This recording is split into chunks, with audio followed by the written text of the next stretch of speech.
We've got one shot. This is absolutely spectacular. We've only got one shot. We've got one shot, one shot. Do you feel alive? We've got What a one race shot, we one are shot. watching here. We've got one shot, one shot. Do you feel alive? Get in. Threading the eye of the needle with You surgical-like know that we won't precision. back down to feel alive.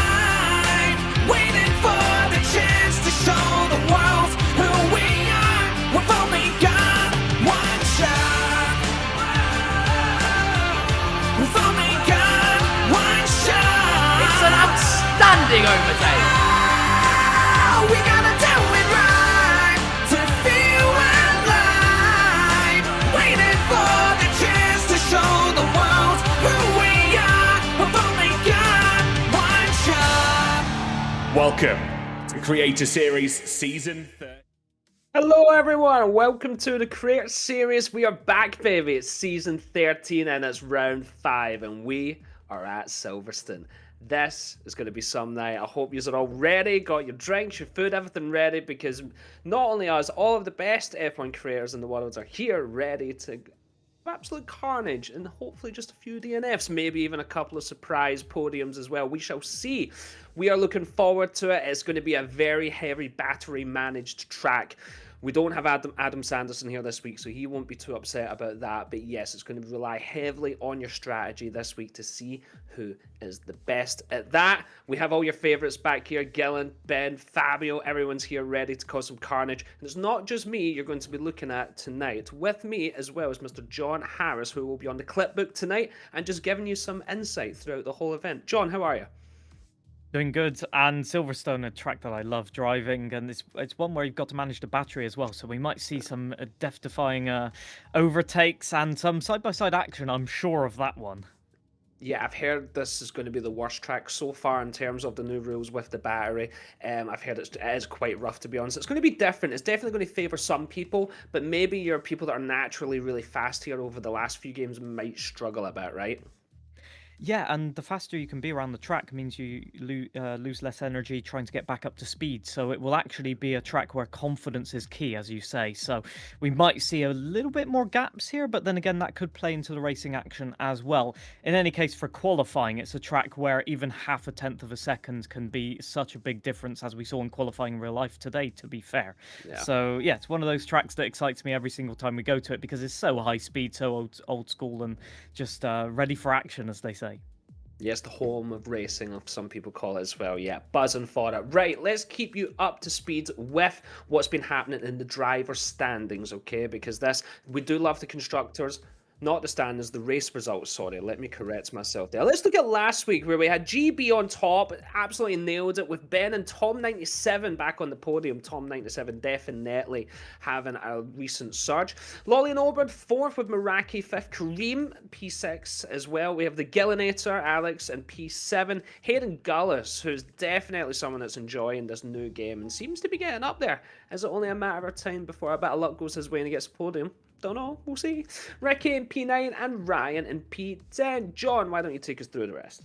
We had Safso and Fimex in the battles last time out, so they'll be hoping to nab some more points with Concept 7 and Infratic, two people as well, in P13, P14 last time out, where they had a few moments of glory where they had the pace, but again, involved in incidents. Squats, P15, the last point scorer last time out, with Adam Sanderson and Tukey, but coming oh so close, but again, they just managed to damage their front wing early on, and that was the end of that. Chappers having a little bit of a disaster race, a few technical issues as far as I can remember, with that guy Vince in P19, Heladies in P20.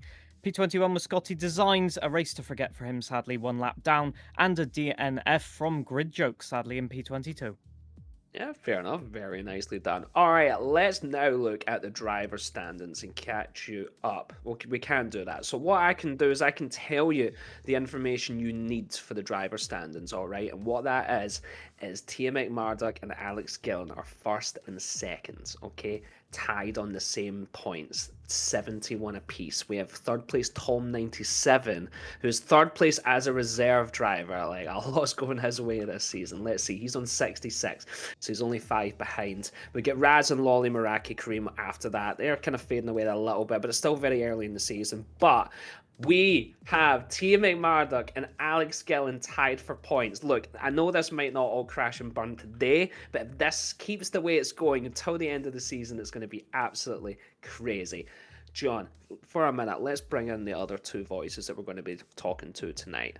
Ladies and gentlemen, your commentators, Tom Knight and Tom Wilkinson, are known by other names, but I will not say that live on air. The two Toms, welcome. You guys have got 100% Silverstone to commentate around. Are you as excited as I am, TK? I'm very much excited. It's very warm still here in the UK. It's actually 29 degrees in my office at the moment, so it is going to be a warm one. But I love Silverstone. I think it's one of the best circuits that we can go racing at. Maybe not in the 2026 regulations, but nonetheless, that's not going to damper spirits here tonight. Mate, have you always got that with the thing with the mic? Is that new? No, it's new. It's new. I love it. Let's go, mate. Britney Spears is in the house. Love it. Let's go. Tom Wilkinson, welcome back, mate. We all know your voice week in, week out. How are you doing? You all right? You looking forward to this? Yeah, hopefully not going to be too toxic, but from the sprint that we saw... Nice one. From the sprint that we saw IRL earlier today, that was pretty exciting in the early stages. Obviously, Maggots, Beckett's, Chapel, Cops, as well as Fernando Alonso said, effectively just a charging station. So we're losing some of the allure of Silverstone, but I think if you add Creator Series to that, should be really exciting. I don't think there's going to be too many people just hanging back. I think we could see some bare knuckle brawls. Yeah, I definitely think you're right. John, let's come to you. So we're looking into this race. You as the clip book. Is there any particular rivals that you're going to be focusing more on? Well, of course, the top three, really. You know, they've got the pace, they've got the consistency. Obviously, Lolanoba has been one on the move every single race, sometimes a bit behind in qualifying or in the race, sometimes getting unlucky at the start. So he's one that's always making the moves. Patience, I would say, isn't his virtue sometimes. So, but he makes the moves stick sometimes, and it's spectacular. So there's also a lot of battles in the midfield. You know, at the start of a race, a broadcast can't keep up with everything. So it's my job to try and bring all of the action to all of you guys.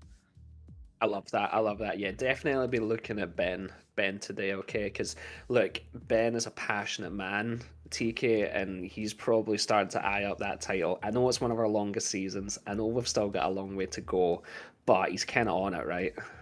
Absolutely. He started the season how he means to go on, and he's always one of these drivers that if he isn't winning races, he's going to be up there, you know, within the upper echelons of that qualifying of the race as well. Look at Silverstone as well. Never finished outside of the top 10 in the 8 races we've done there. He's got 3 wins to his name, 6 podiums as well. So 75% of the time at Silverstone, he's on the podium somewhere.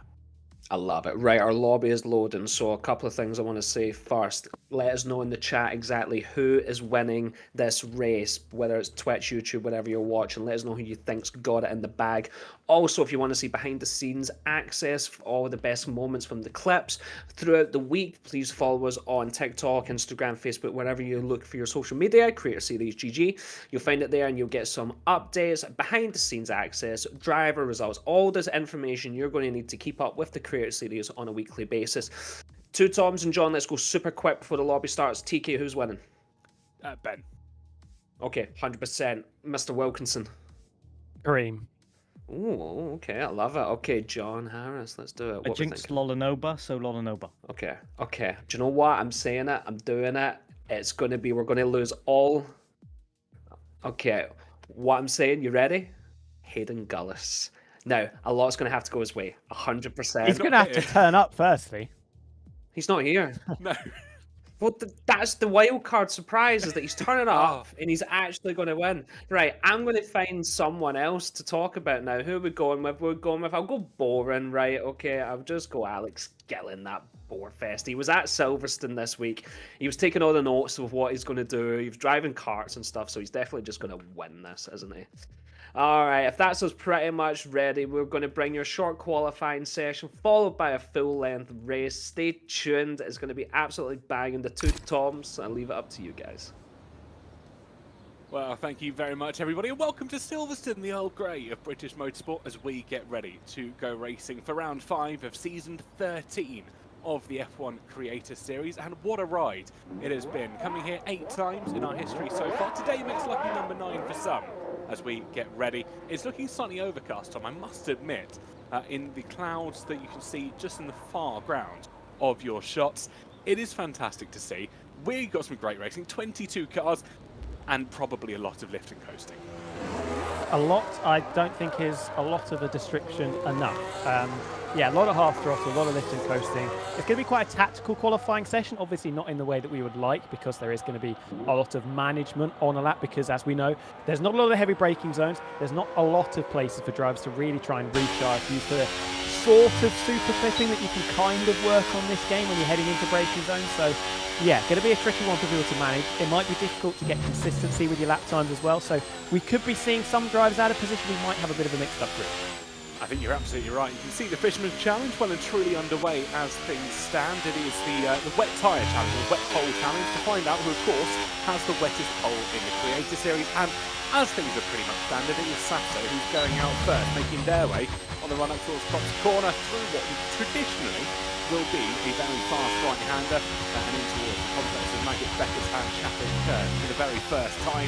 Just still on an outlap, getting those, I want to say getting those tyres up to temperature, but I don't think that's the right approach to look at them. If you're trying to warm these tyres up on your outlap, by the time you get to the middle sector on your fast lap, they're going to be melted. So not too recommended. You won't see too many drivers weaving on this, even though track conditions do look a little bit cooler than we would expect. Classic British summertime, even though this year it's been exceedingly hot and very uncomfortable in the mid-30s. But yeah, this will be an interesting one. Those front tyres in particular through those high-speed corners. A lot of load and a lot of pressure put on those tyres. Some good news for the drivers. There is no rain expected in this qualifying session with just over 15 and a half minutes left to go. Sasso runs down towards the opening corner of Abbott and through the left-hander of Farm as well, and through Village and the Loop. They are the opening corners to this circuit to try and navigate for himself, and he always seems very cool, calm and collected under the wet pole challenge, doesn't he? Especially into his pole as well. He was always that driver that could pull a lap kind of out of nowhere. He's always very used to it. Like you mentioned, usually the first driver out on circuit to give it a bash, maybe give yourself a bit of a time as well to, if you mess up that first run, go for it again.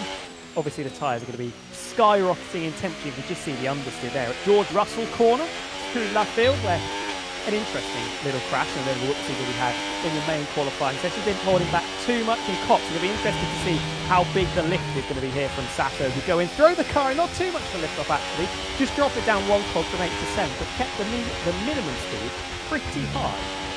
That's what you've got to do over a lap at Silverstone. Just make sure your average speed is the one that maintains. It's what Lewis Hamilton did over the course of his sprint qualifying run. We saw that where he didn't brake from the exit of turn 3, which will be the loop, all the way until he got up until turn 16. That's up towards Vale, so about 80% of the circuit not making a single run. And through the final few corners, Sasso will go now into the heavy braking zone of Vale to kick off the opening lap here for the Fisherman's Challenge. Majority of our grid on wet compound of tyres, and through the double right-hander of Club to set down the first time this afternoon. What can he do? It's a 1:34.149 for the Scuderia Ferrari team. Behind him will be Ryan L83, their first appearance here at Silverstone in the F1 Creator Series. He goes fastest with a 1:33.649, and more times coming across the board. GB couldn't eclipse Ryan by the barest of margins, about 0.05 of a second. With that guy Vincent Fimex, the Alpine lineup, but Lolly Noba out of nowhere goes fastest, a 33.201. Lolly wasn't that quick in the first sector. It was actually Razin that held all the cars. Fabio was pretty good in sector 1, lost a load of time in the middle sector as well. Tom 97 tracking pretty nicely as well. Here comes Cream, bit of a wobble out of the final corner. 7/10 down. Ricky on the soft tyres. You've ruined our challenge, Ricky. Not going for the wet pole challenge as Alex Gillen pops up into P3 in the wet tyre challenge, but it looks so far like it's all going to be heading the way of the reigning champion. Tom 97 still out there doing decent sector times, but down in P8 had a terrible final sector. That he absolutely did. I'd personally suggest a 5-place grid penalty for any driver that does set a fastest lap on a soft compound of tyre during our Fisherman's Challenge, but that's just my opinion up in the commentary box. Team Amada goes 6th fastest for the challenge, let's write it that way, with a 33.703. More drivers yet to set their time. Scotty Designs, by the way, making his way in towards Vale and Club for the final 2 corners. Nice, cool, calm and collected. He'll come around the final corner, cross the line, and he does go 9th fastest overall, beating his teammate Karim 70, which is going to be very important later when we get to qualifying proper under soft compounded tyres. But 12.5 minutes left in the session, 30 seconds left in our Fisherman's Challenge. It looks like it's all on the up for Lolly Noba. Don't think anybody else out there is going for another run, like we said, because the soft tyre, or the hard tyres, not the hard, can't get it right at all, wet tyres are going to be absolutely melting. So that should be a point to the reigning champion, who's had a bit of an up and down season. Title defence has to be said. Still very much in the running, 5th in the standings on 48 points, but didn't score any points in Barcelona after that collision where he wasn't at fault between himself and Tim at Marduk. Has had some really strong pace, but always seemed to fall on the wrong side of luck. Got himself embroiled in incidents from time to time. Still a long way to go, of course. Still 10 races left in season 13, including this one, of course. But yeah, just needs to try and clean things up and tidy things up a little bit for him, because the pace is definitely there. Yeah, his best finish here at Silverstone was P2. We keep an eye on Concept 7, who's gone purple in the first sector. King Cryptics as well, purple in the second sector. They're making their way through the final few corners. In the Mercedes outfit, you can see them on the track map just heading into Vale. They're in 18th place at the moment after setting just one valid lap, but through club they will run as we keep on board with Concept 7 as well. Let's see if they can steal away. Purple middle sector from King Cryptics. They'll run up, and it is fastest for King Cryptics. So beats off Ricky 03, a 1:29.887. So beating Ricky 03 by just shy of 2 seconds exactly. We now watch Concept 7 still running through Stowe. Purple in the first, he's purple in the second as well, stealing both sectors from our current provisional pole sitter. And the V-Cup through Club Corner, through the double right-hander. What can they try and lay down on the first time of asking? Up towards the line, it's a 27.422. That is a very good lap from Concept 7. Yeah, miles quicker in the second sector, second found. Miles quicker in the final sector, another second found over King Cryptics. So nice little benchmark there for Concept 7 as we approach half distance in the qualifying session. 10.5 minutes left to go. We'll wait to see which of the big names will come out first. Tom 97, we're hearing from our man on the ground, John Harris, not very pleased with his battery usage, and that's what we're going to see. I think we might see a lot of swings and roundabouts, like we saw in real life, of course, different deployment strategies. A lot of flip-flopping. Some people really quick in the first half of that with their deployment, some people saving it back for that run down into Stowe Corner, for example, in the final couple of corners as well. I think that's something that is going to be really interesting to discuss as we get into that race situation, because, as you said, people will use it probably in the opening stages of the lap, the run down the Wellington straight, down the old pit straight, and there'll be another bound of people that wait to the hangar up towards Stowe to burn in the second half of the lap. And when you have such conflicting strategies, that can really cause carnage when you've got cars going slower than expected or faster than expected in different areas of the circuit. I think that's something we will really see in the IRL Grand Prix tomorrow. Grid Jokes, though, personal best in both the first and second after not setting a representative lap time at the moment, but they will peel through Club Corner to cross the line to set their first valid lap of the afternoon. They go second fastest to 27.836. So V-Cub 1-2 as things stand at the moment, with the only driver out on circuit, except of Grid Jokes, on a lap is Safso. They're making their way through, I believe, just the opening to turn 1, if my memory is correct. And they are indeed in towards the loop then for Safso. We'll see what their opening sector time is as they run out of Aintree, this tight little left-hander, to open up the Wellington straight. And just interesting looking at the two V-carbs as well. Pretty much all the time for Concept over Grid Jokes in that middle sector. Through Cops, through Maggots, through Beckett's, through Chapel, through these couple of corners that Safso is negotiating now. Brooklands and Luffield that puts a lot of strain. First on the front right, then the endlessly long right-hander that puts all the strain on the front left as you wait to try and find the place where you can plant the loud pedal, find the grip to power it down the old pit straight into the old turn 1 of Cops Corner. Throw it in there with Safso, season 1 champion, of course, has got a pretty decent record, as you alluded to earlier, around the Silverstone circuit. Usually finds himself residing inside the top 10, but maybe just a little bit of distant dirty air from the car that sits in front in the Racing Bulls of Grid Jokes on an in-lap, and you could really see the clipping there as he was going through Maggots, Beckers and Chapel. Not quite at full chat, let's say. Absolutely right. Best finish here at Silverstone, P3 for Safso. He's finished on within the top 10 on 5 of the 8 appearances that he's made, and Safso is one of 4 drivers to make every single start at a Silverstone Grand Prix within the F1 Create Series, those being Timo Marduk, Meraki, Infratic and himself. And as he rounds the final corner, he will go at 60, I wouldn't say 16 fastest, no, he goes third fastest with a 1:27.859 as you get the tyres up on the left-hand side of your screens, both Meraki and Infratic, still on the wet compound of tyres for some reason. Not quite sure what is going on there. That might be the fastest lap they've set, if I've got my memory. No, I think they are on those tyres. London over there goes fastest, 27.278, putting Cadillac back on top on Independence Day. Now, I'm not going to sound biased here, but maybe a McLaren on pole wouldn't be such a bad thing. Not going to get it in real life with that absolute tractor of a McLaren car. Here comes last week's winner GB and lowers that benchmark by 1/3 of a tenth. Continuing that march potentially into championship contention. Here is Tim McMahon getting a lovely slipstream up towards Stowe. The problem is you can see their car unsettles. He tries to throw it into Stowe with the dirty air of the Williams in front, who's now getting in the way into the Vale chicane. I think that might be Tom 97 out there. Ben was fastest in the first sector, handed a little bit of time back in the middle, notably to Alex Gillen, who's just gone fastest. Ben to the top of the timing charts though, 27 flat. Hit his old sparring partner, knock him off his perch at the moment. To the line goes Gillen, 3/10 down. It was interesting. Ben was purple in the first and second. Gillen stole that second fastest sector, and unfortunately for him, he couldn't find an improvement in terms of session best in the first or third. It was a personal best though in both respects. Scotty Designs, by the way, has invalidated what will be their second run of the afternoon, and will not be able to go again as we see Sparks here making their way into Vale, and the double right-hander again comes a calling. Yellow flags in the third sector. That's a Ferrari going slowly.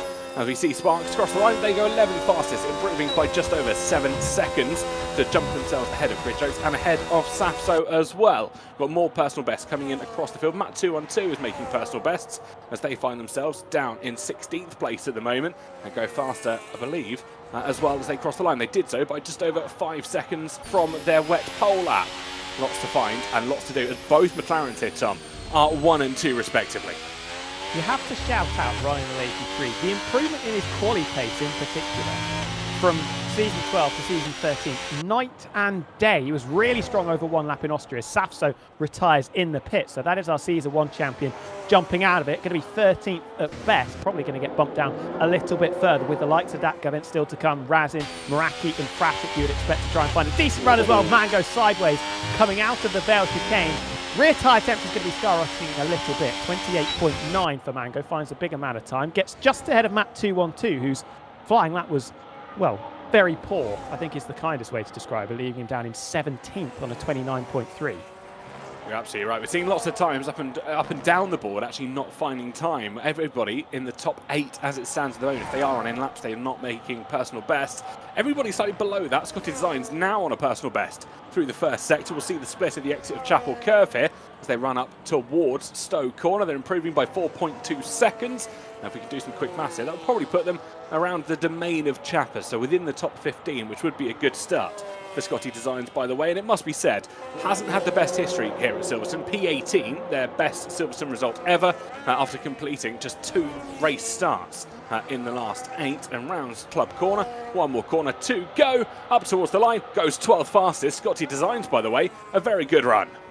Did qualify P9 last time we were here in season 12, so there is a little bit of pedigree for the second Audi driver of Scotty. Tom 97 out there as well. I'm not 100% sure if this is a push lap. Was down on his personal best through sector 1 by 3/10, but actually pulls it all out of the bag in the middle sector, and he's 3/10 quicker than anybody else. So he's taken all of that time that he lost, brought it all back in. Has he got the battery left to challenge though through Stowe and into the final couple of corners? See what he can do. Heavy braking zone into Vale. You've got to get this right. Still sticking with a somewhat of a flicking meta as Tom 97. You can see the attempt to try and get that car turned in for the chicane. Crosses the line. Goes second fastest with an equal lap time to Timo Mardik, exactly to the millisecond. He will be heartbroken that he couldn't quite eclipse the Australian, but it is so close. You could not fit an FIA investigation between them. We're just starting to see the Tom 97 that we know has been struggling a little bit so far in these cars with the battery deployment in particular. Now we're just starting to get it, because remember, that's his second run on that set of tyres. Yes, the soft tyres in the 26 cars much better than they were in the 25 car, but still, that could be a little bit worrying for a few drivers out there. Razin as well, good lap time to go P3, 27 flat for the season 5 champ, just getting ahead of Ryan and GB. Absolutely. He puts himself just 22 thousandths of a second off the back of our front two. And of course, if you're wondering why Team Mark and Tom set the same lap time, why they are still separated in that order, the old rules goes whoever set it first starts first. But with 3 minutes, or just under 3 minutes left in this short qualifying session, we want to hear from you. We want to know who you're supporting and also who you think is going to take pole position here at Silverstone. Will it be Team Mark? Will it be Tom 97? Can either of those drivers improve? As we do watch on board with one of the Mercedes and Grid Jokes both at the same time. The power of editing magic, everybody. So we've got Grid Jokes on one screen, Mercedes of the other. That might be Meraki making their way through in towards Brooklands and Luffield Corner, both making somewhat improvements here at the moment. Grid Jokes not finding time in the first sector, but finding a personal best in the second so far. Yeah, there's so many drivers that could be in with a shout here. Top 10 covered by a quarter of a second. 2.5 tenths from Tim McMardick down to Kareem 17. If you can just find small incremental gains throughout the lap, that could give you 3, 4, maybe even 5 places. And that is going to be crucial going into the Grand Prix. Gridjoke's negotiating the Vale chicane, clatters the sausage curb on the inside of the third last corner. Now you're flat out through the final corner up to the line. Do we see an improvement? Yes, positionally. Only 1.5 tenths to go to P12. Keep an eye on Meraki, though. He's set a personal best in the first and the second. Reminder that he's not set a lap time so far. If that man was playing his trombone, we're going to have questions if he can't put it on pole here this afternoon. But in towards Vale. Just 2 more corners to try and navigate, both right-handers. So thankfully, Meraki will not have to do much apart from manage his throttle. He'll come through the final corner, up towards the line, goes fastest. Oh my goodness, Meraki with a one and wonder at 1:27.001, missing out on the 26s by 2 thousandths of a second. I might have jinxed him there, but what a lap he's just put upon us. So Alex Gillen done as well, retiring in the pits. Same with Tom 97. Gillen's going to be down the ord here in P10. Dak Gavins, terrible first run, 28 flat. Has a bit of traffic to contend with. Needs a big improvement. Only finds 4 tenths to take him 13th. Vince, you would say, a little bit out of position there, considering how strong his qualifying has been in recent seasons. But with Meraki, no fastest sector times, and that is the critical point. Get the consistency, hook the lap up through sectors 1, 2, and 3, and you will find the time, even if you're not getting the outright performance compared to some of your rivals. Ben with the fastest first sector, Tom 97 with the fastest middle sector. Not sure he's got the final sector, as that's a bit clumsy from Fimex through the chicane. Very, very clumsy through club as well. Rear end wanting to kick out more than a horse that's not very happy with you. Right on board with GB, making their way at the exit of Woodcote on towards the old pit straight and down towards Cops Corner. A corner that will quite often make or break a lap. Throws the car into the right-hand side, hoping and praying that that Pirelli rubber sticks to the asphalt beneath them and into one of the hardest circuits, or one of the sections on this circuit. You've got to lift and coast to recharge that battery before heading up the hanger straight. And GB, the focus in that man's eyes, he's not taking his eyes off the road in front of him, and the run up towards Stowe, and where the Lando stand would be now, continues for the Aston Martin delegate. He'll flow through the right-hander to see what he can try and throw down, and one more heavy braking zone to see what they can do. Rasmussen just got round in time, crossed the line with I think 2 seconds to spare. So we are going to see the Season 5 champ. GB just the back stepping out a little bit as he hustles the car through the chicane, finding improvements on this lap. Can he knock Meraki off the top? No, he can't lose his time in that final sector. Maybe with that little slide, stays 6th fastest. Surely eyes on Ben and Razin and Ryan, the top 5 at the moment that's still out on laps. Meraki cannot start another one. That'll be the all-important factor. Chappers racing on controller. We cannot forget that. In towards Vale, they will go. Looking to try and make an improvement from 19th place as they stand at the moment. The chicane comes a beckoning, and round the double right-hander, they flow up from where they stand in 19th at the moment. Can they go faster? No, or they can, but not enough to go positional faster. Same with Mango Slayer as well. Stays 21st fastest. Next across the line, just behind them, will be Timo Mardik. You can see him running out of Chapel Curve. He gets a bit of a slipstream from an Audi in front of him, which I believe is going to be Scotty Designs, by the way, because of course Karim 7, might be Karim 7T as well. It's hard to tell with a lot of red cars on the circuit, but in towards Vale, we'll see what he can do. Can he find 75 thousandths of a second? That's all he'll need to try and eclipse Meraki through Vale and through the right-hander of club. Can Timo Mardik try and claim it? No, he's not enough. It's going to be a slower lap than previous best. He'll start second best. Green to P4, Razin has invalidated, and I think that's that as Ryan returns to the pits. So returning to pole position for the first time in what I think is quite a while, the former 2-time champion starting alongside another former 2-time champion on the front row. It is Meraki that snakes his way to pole position with that 27.001, beats Tim McMardick and Tom 97 by just under 800ths of a second. Top 5 separated by less than a tenth. Top 11 covered by 3 tenths. Absolutely fantastic. Top 18 as well, less than a second between them. And the times are only going to get quicker and more competitive as we make our way through this season. Reminder, this is only round 5 of a very long season calendar to welcome in the F1 26 DLC, and it will be started, or at least this race will be started, with Meraki on pole. We'll run through very quickly. So it's Jake from Ben, from Tom97 and Karim70 as your top 4. It's Razin Chai, Ryan83, Lolly Nobet, GB, Ricky03 and Concept7 that make up your top 10, with Gillen, Fimex, Sparks, That Guy Vince, Scotty Designs by the way, Grid Jokes, Fabio, Safso, and then Chappers, Matt212, Mango Slayer, and King Cryptics bringing up the rear of this field as we get ready to go racing. But we're going to throw it over to John Harris, who has some news for us. Yes, indeed. And it's been a pretty clean qualifying session. However, I do have one clip to show, which is Tom97, this first qualifying lap on the soft. So the one where he had to do a double timed lap. And this is why. So just coming into the third sector, he's done the hard work down the hanger straight. And just as we've got 2 cars battling for position, Mango Slayer takes a dive to the inside, just getting out of the way. But Tom had to lift a little bit, and that compromised his lap, as you can see. Double purple sector there. So he had to go again as he was just off the pace, a 27.2, only improved by 0.2 of a second, and that hampered him well into the qualifying session. Apart from that, everybody stayed out of trouble. So good news for the race, right? No incidents can happen. Yeah, definitely. So we're looking at the race now. We've just seen the qualifying. We've seen Meraki. We've got Tia McMurdo right behind him. If I'm Jake Meraki, if you don't know, I'm worried. I'm just saying I'm worried, John, right? There's lots of potential for kinetic energy. Let's put it that way, transforming into physical energy between the cars. I think, to be honest, Silverstone is one of those tracks, especially with the new layout since 2010, where you've got that long sweeping approach where you can go full throttle through turn 1, turn 2, and then the braking for turn 3 is kind of a trail braking corner. So everyone wants to take it in the qualifying format, take the optimal line, and there's multiple converging lines, and that's where the problems happen. Yeah, fair. And with these new sort of the game regs and stuff like that, the racing I've noticed is so intense and fun. I won't lie, watching that qualifying, seeing them go that slow through some of the sections was a bit strange, I won't lie. But what I can assure you guys is that when we get into the race, this just seems to work, these regs. In my opinion, the racing just seems to work. The qualifying's a bit rough, am I right, TK? But the race, yes. You're absolutely right. It's a really tough qualifying to watch because actually you want to see these cars going really fast. You want to see them pushing all out, and actually they have to lift and coast so much that it somewhat ruins the experience. I've said it before. Keep the active aero. I think that's fantastic. The front wings opening as well. Just give us a big V10 engine and worry about sustainability another day. Yeah, you got a few years to wait for that, but it is coming. Tom Wilkinson, looking back, surprised that Jake got that. What I've noticed, maybe disagree if you want, what I've noticed, Jake this season, good-ish on the qualifying, but has struggled a little bit with race pace, am I right?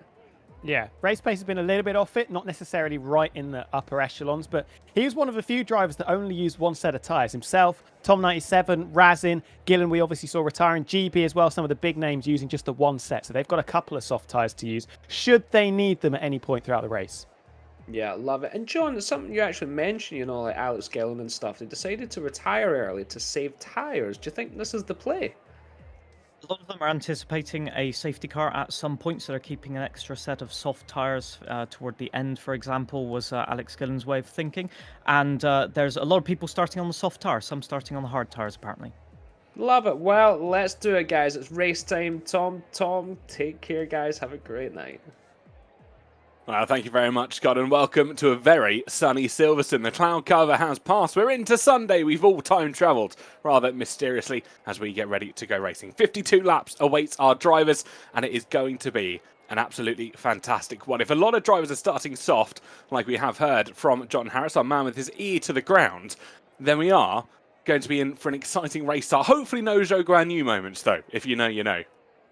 Hopefully we don't see that. I think it might be a bit of a sweat fest. I've had to put the fan on. That's how much of a sweat fest I'm predicting it's going to be.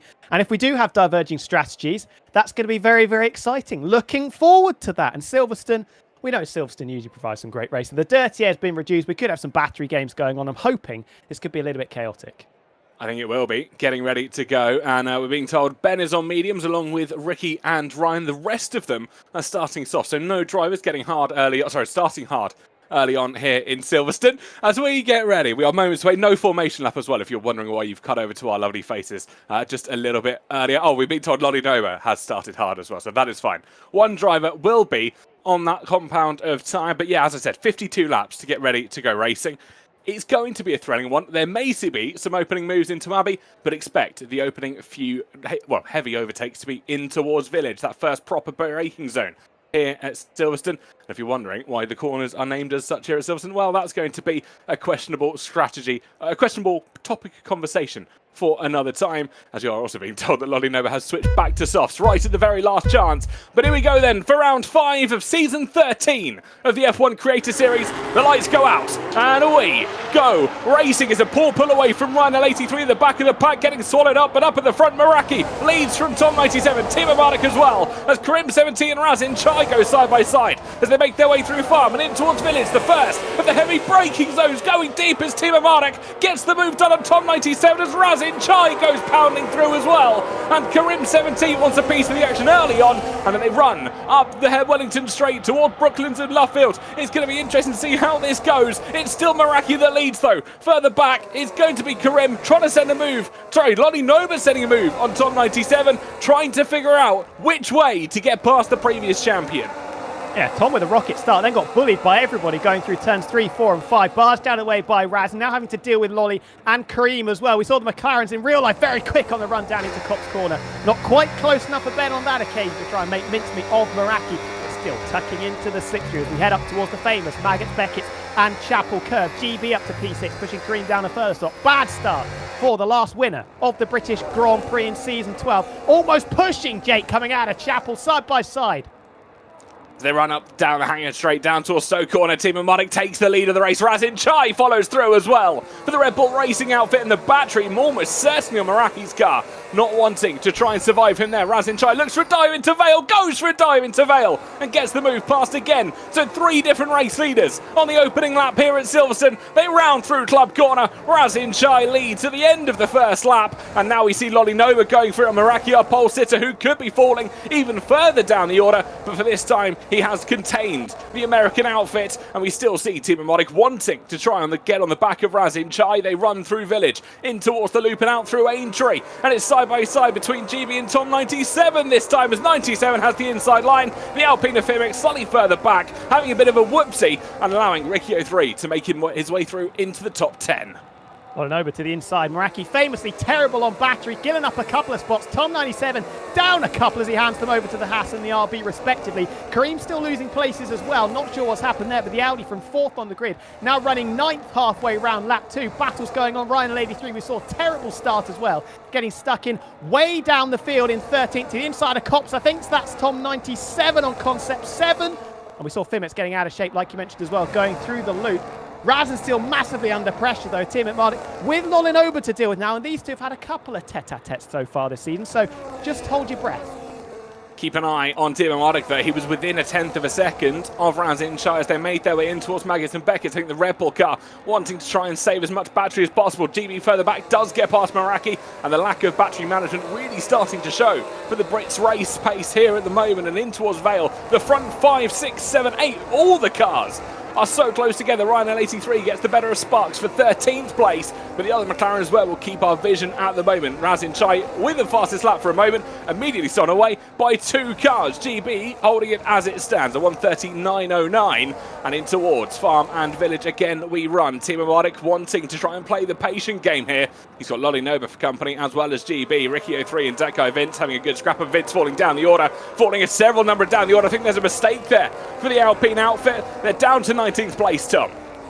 Good news, haven't quite seen it. Safso down the order as well after retiring qualifying, but here comes the championship leader, and the championship leader now the race leader for the first time. Down the inside he goes on Razin Chai, and the two at the front swap places. Jake still down in P5, 8/10 off the back of GB. A lot of drivers moving up 4 places, a lot of drivers moving down 4 places. Lolin Ober and GB making up 4. Down 5 is actually Meraki, or Tom 97 I should say, in P8. Down 3 Kareem, down 4 Meraki from pole. Topsy-turvy start. Best starts as well, I think, has to be given to Alex Gillen at the moment. Started down in 11th place, now up in towards 6th, so a net gain of a several number of positions. We watch on board, we see the tyres on the left-hand side of the screen, and the story runs true. Pretty much everybody on soft compounded tyres. It was Infratic that started hard.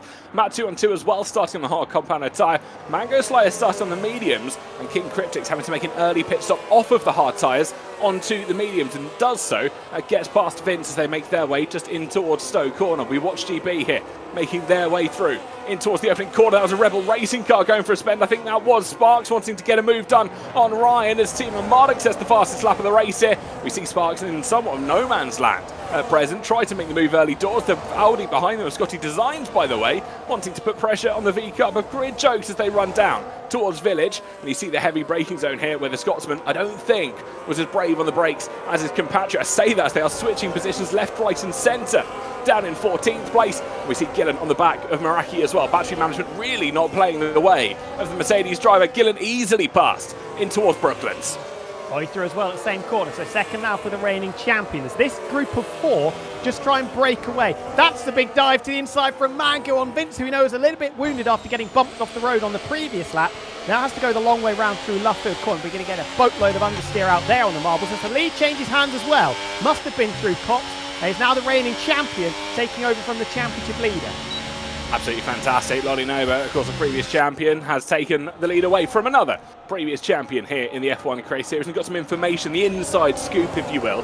What happened to Vince? Apparently, someone got their elbows out, ran him off of road, and that's what caused him to drop down a number of positions. We ride on board with Grid Jokes to the exit of Chapel Curve, but further forward, GB sinks the nose down the inside of Razin Chai. Can he try and stay side by side as they run in towards Vale? They are still side by side. Razin will try and give him the minimal room possible. GB tries to hang around the outside. That gives him the inside for Club Corner. Not one, but 2 corners. GB 68 through on Razin Chai to start lap 5 of 52.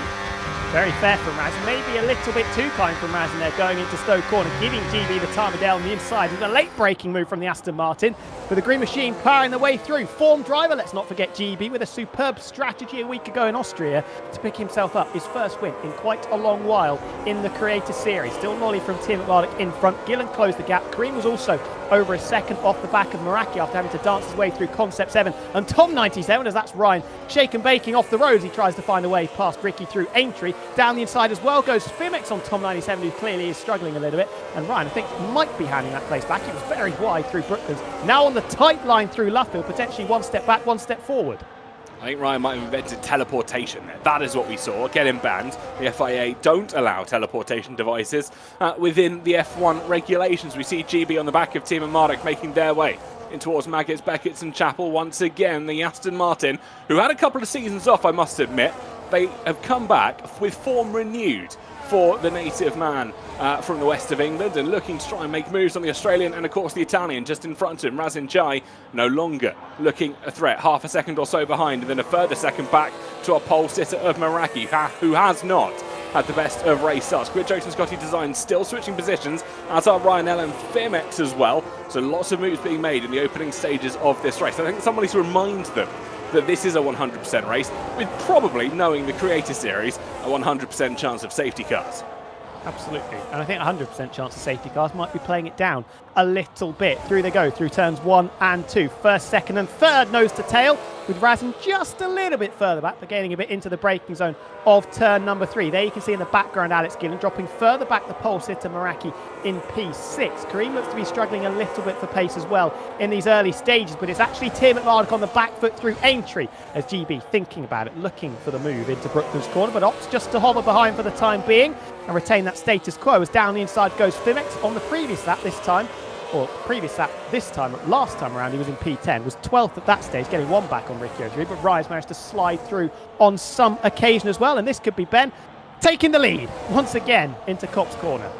Fantastic move, extra bit of battery burn on the run out of Woodcote and down the old pit straight, and it worked remarkably well. Now GB wants to try and go for a very similar move as they make their way in towards Maggots, Beckett's and Chapel. They're still so close together. Razin Chai, I think, being smart here, knowing that as long as he's within the 1 second, he can get the overtake mode and not necessarily lose out on this major battle, avoid any major contact that could come as a result of it as well. But GB still on the back of Lottie Nova. Team Marduk still leads. Concept 7 gets through on Karim 7T. That's on the run in towards Stowe Corner, looking towards the inside is Sparks on Ricky 03 now, gets his way up to 12th place. That is simply stunning. Behind them, Grid Jokes wanting to try and get a move made on the Italian, and I think we've got to ask questions here about Ricky 03. Not normally the driver you'd expect to be losing so many positions here at Silverstone, but I wonder how much of that has to do with battery management. We've mentioned it time and time again, and actually I think this is where it's becoming a really key component. And you can see the gaps that are already starting to be made. Gillen a second ahead of Meraki, second and a half further back. Concept 7, who's just disposed of Kareem on the previous lap. Surely we're going to be in a different order to the one we're in by the time we get down to Brooklands. The squeeze employed by the reigning champion. GB through on one, through on a second, perhaps, as he shows the nose to the inside of Tiamat Marduk, but couldn't quite slide the Aston Martin far enough alongside the McLaren. So one place picked up for last week's winner. Razan and Alex Gillen as well, very much in the thick of this fight too, because that's Ryan trying to defend from Phoenix. And Tom 97's dropped a long way back as well, a second off the back of Kareem 70 as he uses a bit of deployment to get himself back up to the rear of the Audi. We are starting to see, aren't we, drivers that are, well, suited to this battery racing. That's opportunistic from Razan coming out of Cops into Maggots, and that's P3 for his troubles. I'll tell you what, we've had a couple of questions in the chat come and pop up, and it's something actually I think we saw in the drivers' chat as well. Winning in the pit lane, and that is something we probably have to address at some point. We'll wait to see if GB does go for this move. He doesn't, Lonnie Nova thought about it in towards Stowe. The general answer is yes, it's allowed here at the Creator Series. The unfortunate answer is unless it rains, and there is no rain expected, it's not going to be quicker than making your way through Vale and Club Corner. So there's very specific conditions which make winning in the pit lane possible here on F1 25. And I'm assuming within the F1 26 DLC as well, none of those conditions are going to be met. We're not expecting rain here for any time soon. Yeah, it was fun to see once, wasn't it? But when you see it over and over again, it just takes away from the allure a little bit. As that Scotty having to go the long way around through Abbey of turn number 1, just giving the time of day as he battles away with Grid Jokes. These two have been joined at the hip for the past few laps or so, but into turn 3. Grid Jokes has that one covered, but he's a little bit all over the place on all the wrong parts of the track into turn 4. Scotty throws the nose to the inside, doesn't have the overspeed and isn't confident enough under braking, as I think GB and Tiamat Marduk were very briefly side by side as well going through Brooklands, but the Aston Martin still holding on to the race lead. Meraki now 2 seconds off the back of the lead group and falling once again into the clutches of the chasing pack led by Concept. You're absolutely right. GB, of course, his best result here for Silverstone, P2. Has finished on the podium 3 times in total as we continue to make our way through. I can't see what's going on my screen, which is a really interesting one. I hope you guys can still see what's going on, which is fantastic. Someone's turned the lights out. Someone has turned the lights off. No, it says stream paused on our end. Something's happening at Silverstone. Yeah, let's throw over to John Harris, who has got his ear to the ground to see what he can see, hopefully. Okay, well, hopefully you can see what's happening on my screen. So first of all, with Meraki, now this is why Meraki has dropped back. It's quite simply down to battery management. He's only managing to recover 50% battery and turn 3 braking. And that means just everybody's pulling away from me, gets overtaken here by...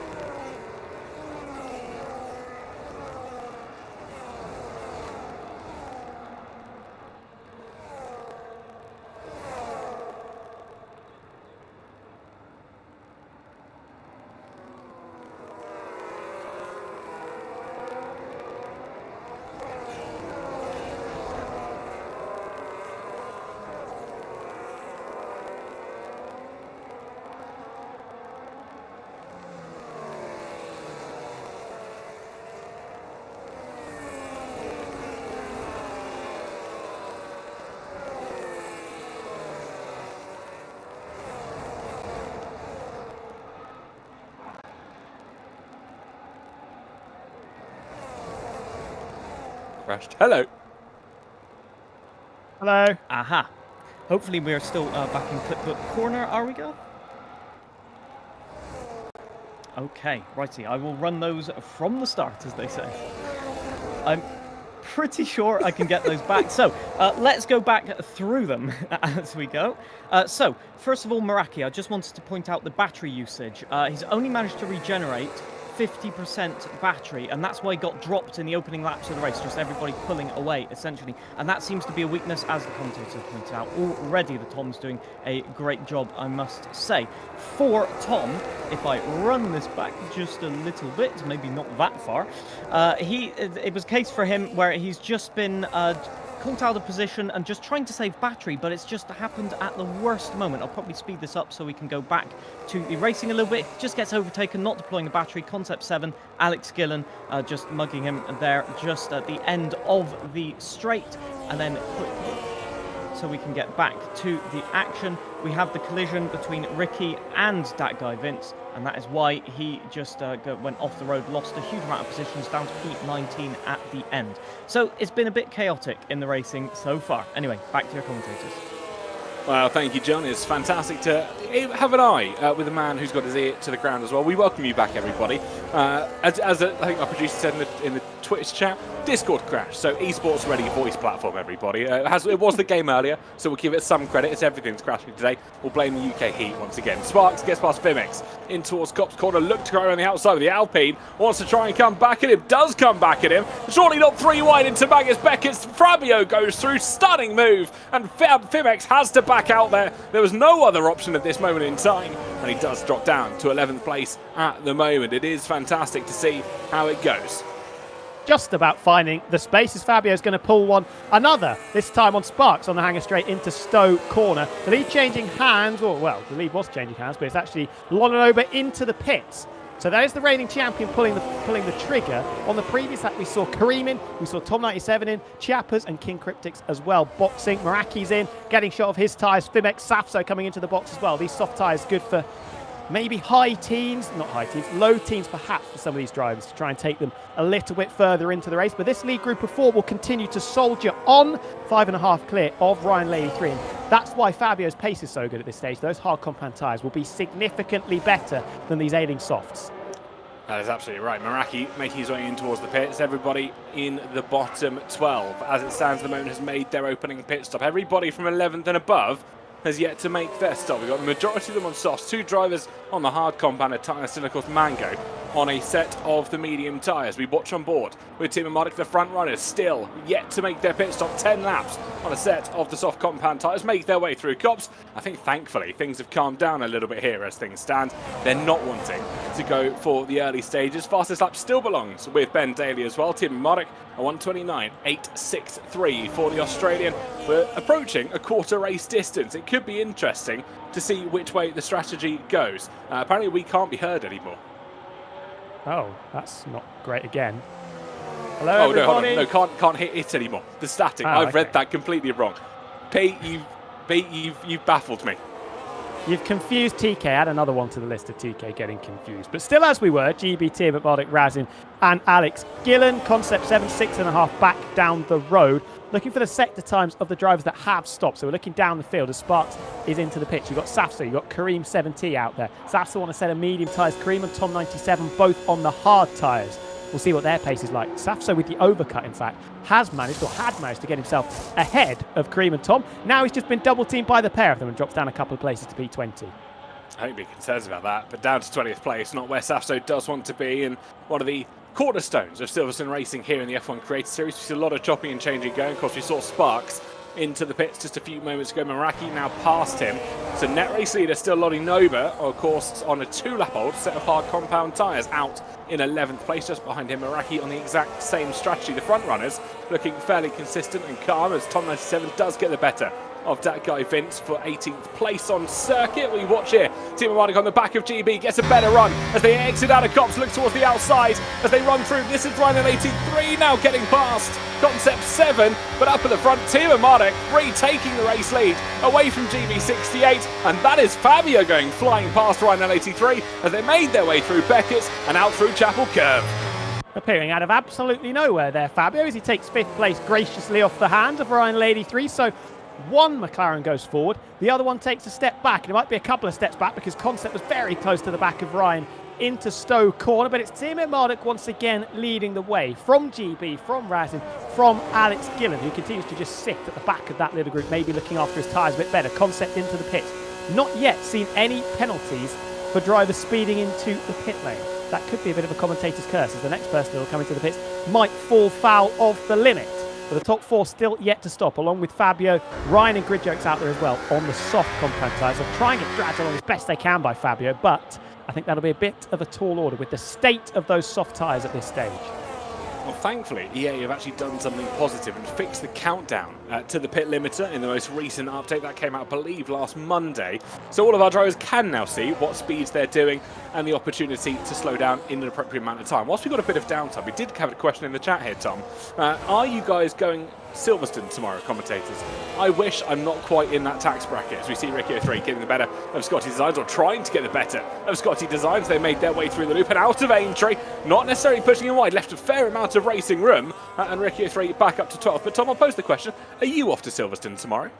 Unfortunately not, as Scotty's still trying to fight this one out with Ricky into Brooklands. We'll try the cutback through Luffield, spots a pocket of space to the inside. Ricky gets a little bit wiggly with the loud pedal as Ryan picks up a 3-second penalty for corner cutting. The other McLaren of Tim McMulloch loses the race lead to GB68, and I think Razin was fairly close to the back of Ben also. But as we've got a little bit of respite, no, unfortunately I'm not going to Silverstone, as Razin does go through, and I think that's because Ben's in the pits. No, Razin's in the pits.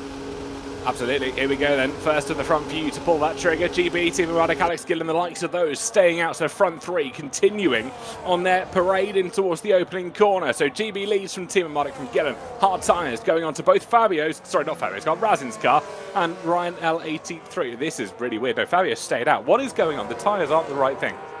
I'm confused. I think it's going to update itself eventually. Map 212 is this down the inside?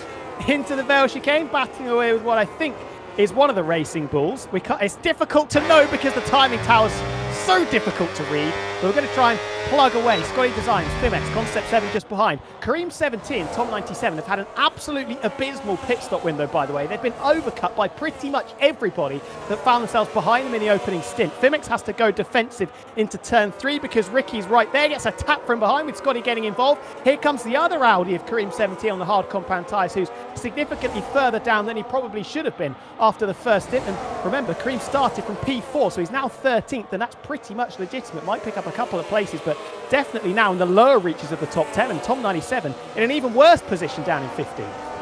How much camaraderie between Karim and Scotty we're going to see as well. Like, infamously, they were happy to work together in previous races. I wonder how much of that is going to extend to today's festivities. We watch him towards Copse Corner. Again, the fastest on this circuit. Ricky 03 looks to move the inside. Couldn't quite get on the Fimex, but the run in towards Maggots has a bit of a better run here. Look at the outside. Here comes Scotty Designs, wanting to get involved. 4 abreast they run in towards Maggots, Beckett's and Chapel. Gillen gets the better of GB, who runs in towards pit lane. But the 4 here that are battling so close. Hammer and Tong. It's Karim 17, moves to the inside, what will become the outside of So Corner. Scotty, battery dead and depleted, and that's going to be Concept 7 go flowing through as well, round the outside, holding his Fimex, trying to keep Ricky 03 at bay, in towards Vale Corner. They're still holding them at bay. Oh, contact, Scotty Designs into the back of Karim through. Concept 7, off the track goes Karim 17 as well. This is going to be a safety car. It is a virtual safety car, so everybody slow down to pace. But what a catastrophic accident of events.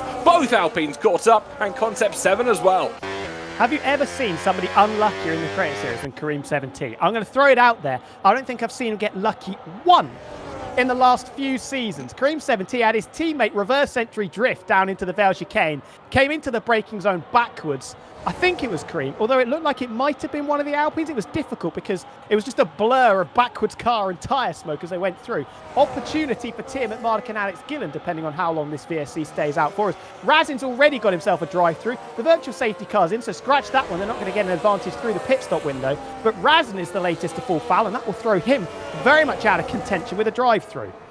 Absolute heartbreak. I'm trying to keep an eye on damage up and down the field. I think it was Concept 7 that went backwards into the braking zone of Brooklands. I think collected Karim 70 at the same time. I'm sure John will be able to give us some answers within the next few moments when we do go over to Clipbook Corner. We watch here Alex Gillen and Timo Mardik, who would have been wanting to try and get the best of that virtual safety car. However, for them, it didn't stay out as quite long as they would have wanted it to. But in towards turn 1, we're on lap 16 of 52, looking very close on time. The top 4 have yet to pit, as has Mango, who started this on medium tyres. We watch as Fimex goes down the inside at Stowe Corner. Could be a fairly easy move made. I think they were trying to come back at them into Vale, couldn't quite see it on this occasion. Ryan at 83 gets the better of Tom 97 as well, around the outside of Stowe Corner. And Taco Vince following on through as well. Battery issues, I think, surely starting to affect a majority of the grid at this moment in time, as they just try and figure out which approach is going to be better, because it's not necessarily anymore about what gets you the fastest lap time. It's about where you can attack to other drivers going slowly. 100%. Tyrish as well for the leaders. If you're interested in the pace drop-off for Tim McMurdoch and Alex Gillen, at this stage, they're about 2 seconds a lap slower than some of the drivers that are chasing them down, notably the likes of Lolanova, Raz and Chai, despite the drive-through penalty, and GP, that secondary chasing group, as we watch Alex Gillen close to the back of Ben through Maggots, Beckett and Chapel. Here is Fabio, who's managed to get himself a lovely little bit of free real estate to deal with on those hard compound tyres, tracking very nicely in P3, another one of the 4 other drivers that are yet to stop in this race. As there goes Alex Gillen. Easy, actually, like probably the easiest pass he's ever made on Tim Marduk with a little bit of battery there. Do we pull into the pits? No, we continue to extend this soft tyres. Certainly so, going for at least one more lap, and we're going to throw it over to Mr. John Harris, who's had his ear to the ground with everything going on. First of all, wanted to present Infratic with his move. You said it came out of nowhere, so this is what happened. Concept 7 just not deploying battery. Ryan, LA3, goes around the outside into Cops, but Infratic deploys the battery and decides to, hey, I'm going to do a double overtake, as you do, and it's easily done, and that's where we saw Ryan just get completely mugged, effectively. However, here's what happened with the contact that caused that virtual safety car. Scotty Designs decided to go just to the outside. Concept 7 gets tagged, and then they all go around and, yeah, just completely mangled. Front wings lost. And I think it was just a case of drivers going for a late braking move, and it doesn't work out. Back to you guys. I'll tell you what, that was interesting. I'm impressed I called that completely right for all the tyre smoke that was being kicked up at Vale. I'll ignore that I got the corner name wrong, because I forgot where it happened. But nonetheless, really unfortunate for Crim 17. It was so much of a sitting duck in that situation as Concept 7 barreled in towards him, blindsided and reverse entry. But we watch on board with Ricky 03 now making their way up towards Brooklands and Luffield Corner. The Ferrari wanting to get the better of the Enstone outfit in towards Luffield, and then Woodcote Corner will come rather quickly and see what they can try and process at the exit of this corner on towards the old pit straight. Of course, the front 2 still yet to pit here, Tom. These two now, Fimex and Ricky, are they going to trade blows? No, Ricky backs out of it into Cops Corner, gets a boatload of understeer as well as he tries to crank on the steering lock. But they're in a really nice position. Got a bit of group or a bit of time to the group behind as the 2 leaders finally box. 17 laps on the soft compound tyres for Alex Gillen and Tim Marduk, giving themselves a hell of a lot of flexibility strategy-wise going into the second half of this race. The trade-off will be, they will be a little bit down the order, probably going to be around about maybe where Concept 7 is. They had 12 seconds in hand over Matt 212, who's got Lolly, who's got GB queued up behind him. Raz has also taken his drive-through penalty, so he's thrown right back down the pack with the likes of Kareem, Safso and Tom 97. There's some battery being burnt by the reigning champion, who's going to fly past Matt 212. Do we see the Papaya and the Haas coming out of the pits just yet? Yes, you could just see in the background. So Alex Gillen P5 ahead of Meraki, and then Tim Marduk in 7th. So 34 laps left in this British Grand Prix. The question will remain, can they take a set of the hard compound tyres right until the very end? Of course, both drivers, Gillen and Tim Marduk, opting for the mediums. Surely not going to be able to do 34 laps on a set of the medium compound tyres, so probably locking in for the 2-stop strategy. We watch on board with Meraki. Has he overcome his battery issues? Yet, yes, he's got about 50% left in the tank as he makes his way at the exit of Luffield Corner and through Woodcote, where the old pit straight, of course, was until the late 2000s, if I remember correctly, just before F1 regains their bid for Silverstone to host after a potential move to Donington Park as well. If you can remember those days, that would have been a rather interesting ground to hold this race. Meraki, they're looking to the inside. Oh my goodness, out of absolutely nowhere, he's suddenly got Tim Marduk for company on his right-hand side, in towards Maggots through Beckett's and Chapel. Tim Marduk with a stunning move to get back up to 6th place. And you can see that Jake suddenly started burning. I was thinking, is that because he's under pressure from Ben, who did just appear from the right-hand side down the inside into Maggots? And that is P6 handed over. And you have to say as well, the fact that Gillen and Ben are only 3 seconds or so off the back of GB and Lolinover tells you how strong those laps that Gillen and Ben did after GB and Lolly came into the pits to get shot of their soft compound tyres. Lolly in particular, 9 laps on his hard tyres, GB 5 laps on his. They've got a 3 or 4 lap undercut or overcut if you're Gillen and Tim at Marling. Now on the medium tyres as well. So extending really hasn't cost them too much time, especially when a lot of drivers have just been caught up in queues and battles and midfield. Keeping the track position clearly very helpful. You've got Kareem, who was taken out a few moments ago. Safso down the order. Tom 97 away down the order as well in P17. Razin with the drive-through penalty taken out of contention as well. What has happened to Concept 7? Gains a 10-second penalty for an extreme corner cut and gaining a position, gained 1 place. That'll be the move on Dakko Vince. You see, I think they're just making their way through in towards Brooklands and Luffield. So my assumption is he probably went off the circuit somewhere around Village and the Loop. We run on board with Lottie Nova though, who's right on the back of GB68, making their way in towards Maggots, Beckett's and Chapel. And Fabio, I think at this moment in time, will be hoping, praying, begging for a safety car to come. His best finish here at Silverstone, all only down in P5, so has not finished on the podium once. He is down, well, he's up in first at the moment, but of course on a set of the hard compound tyres, looking to go long at the moment. Being told as well, Tom 97 has yellow wing damage from the Scotty Karim Concept 7 crash that happened slightly earlier on, and everybody involved in that collision has some sort of damage to take forward within this race. Tim Martic passed Matt 2-2 as well as they break their way in towards Vale. A similar situation evolving between Fimix and Ricky 03. Fimix still holding it to the inside of Vale, and round Club Corner they'll go. Didn't look like too much of a threat, did the Scuderia Ferrari. At this time of asking, Scotty Designs here on the back of Concept 7. The early damage that we saw here, and he's got to have Ryan L83 for company, but in towards turn 1. Concept 7 right at the back of Dakko Vince. Maybe thinks about a move in towards Village. The tie right hander, the heavy braking zone. The V-Cup goes for it to the inside. 2x2 as it's both Ryan L83 and Scotty Designs further back looking for the switchback. Could be Concept 7, not on this occasion. Ryan L83 gets the better of Scotty, and up the Wellington straight they run. Don't think it's quite finished yet, though. Vince going to be under pressure once more. Concept to the middle of the road. Takes 10th place away from the Enstone Alpine car. Vince maybe trying to nip back.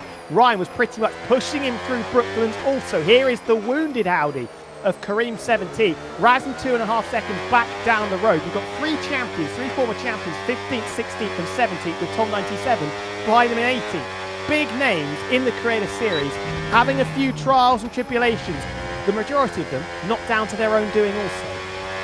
Absolutely, a lot of what has happened on the circuit, I think, has been a result of everything else that's happened up and down this race so far. We see Karim still on the back of Safso. They're making their way through out of Chapel and up the hanger straight towards Stowe Corner. Hopefully we'll burn some battery to try and get onto the back of our Season 1 champion. And we'll see there Safso move to the right-hand side, I think trying to let Karim 17 go, and does so as Karim back up into 15th place. Ryan L83 as well gets the better of that guy Vince as they make their way in towards Vale and through Club Corner. Meraki's past Matt 2-2 as well. There are battles happening up, down, left, right and centre in this field at the moment, and I don't think anybody is safe from an overtake. We still see Scotty Designs on the back of that guy Vince. They're making their way through the opening few corners.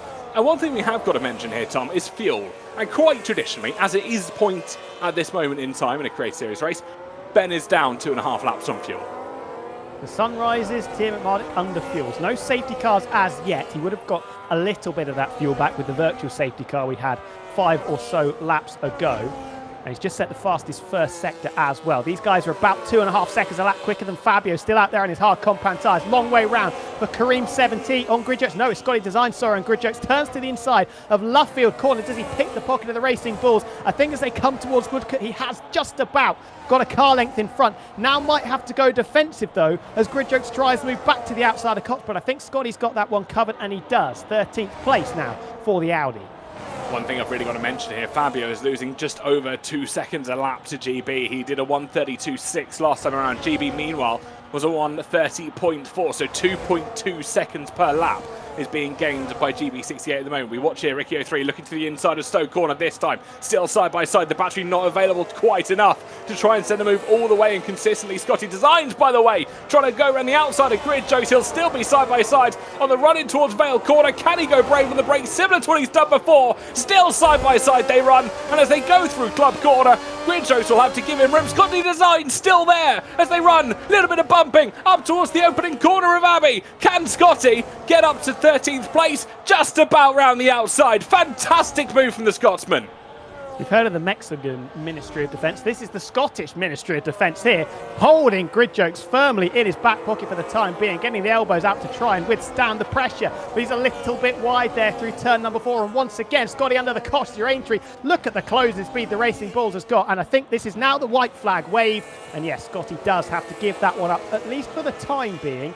We'll see. He'll probably have another run potentially at Gridjokes if he does get balked in the traffic of Ryan, of Concept, of Vince just in front. They've also caught the dueling Fimex and Ricky 03 as well in 8th and 9th, with Matt 2-on-2 still out there doing a good job on his hard compound tyres as well. 2 drivers yet to stop. Both of them started on the hards. That is Infratic, your race leader, and Matt 2-on-2 in 7th. Interesting from both of them. Started on the hard compound of tyre, looking to go slightly longer in towards this race as well, and we'll be hoping for almost certainly a safety car within the next few laps as we approach half race distance. We'll get that as we enter on to lap 27 of 52. 26 completed and 26 to go at that moment in time as we see that guy Vince on the back of Concept 7 running through Stowe Corner once again. A favoured overtaking spot over the course of this race so far, and no moves made this time around as everyone is starting just to get a little bit more patient. We see him just trying to eye up a move on Concept 7 running through Club Corner and on towards lap 23 of 52. He's got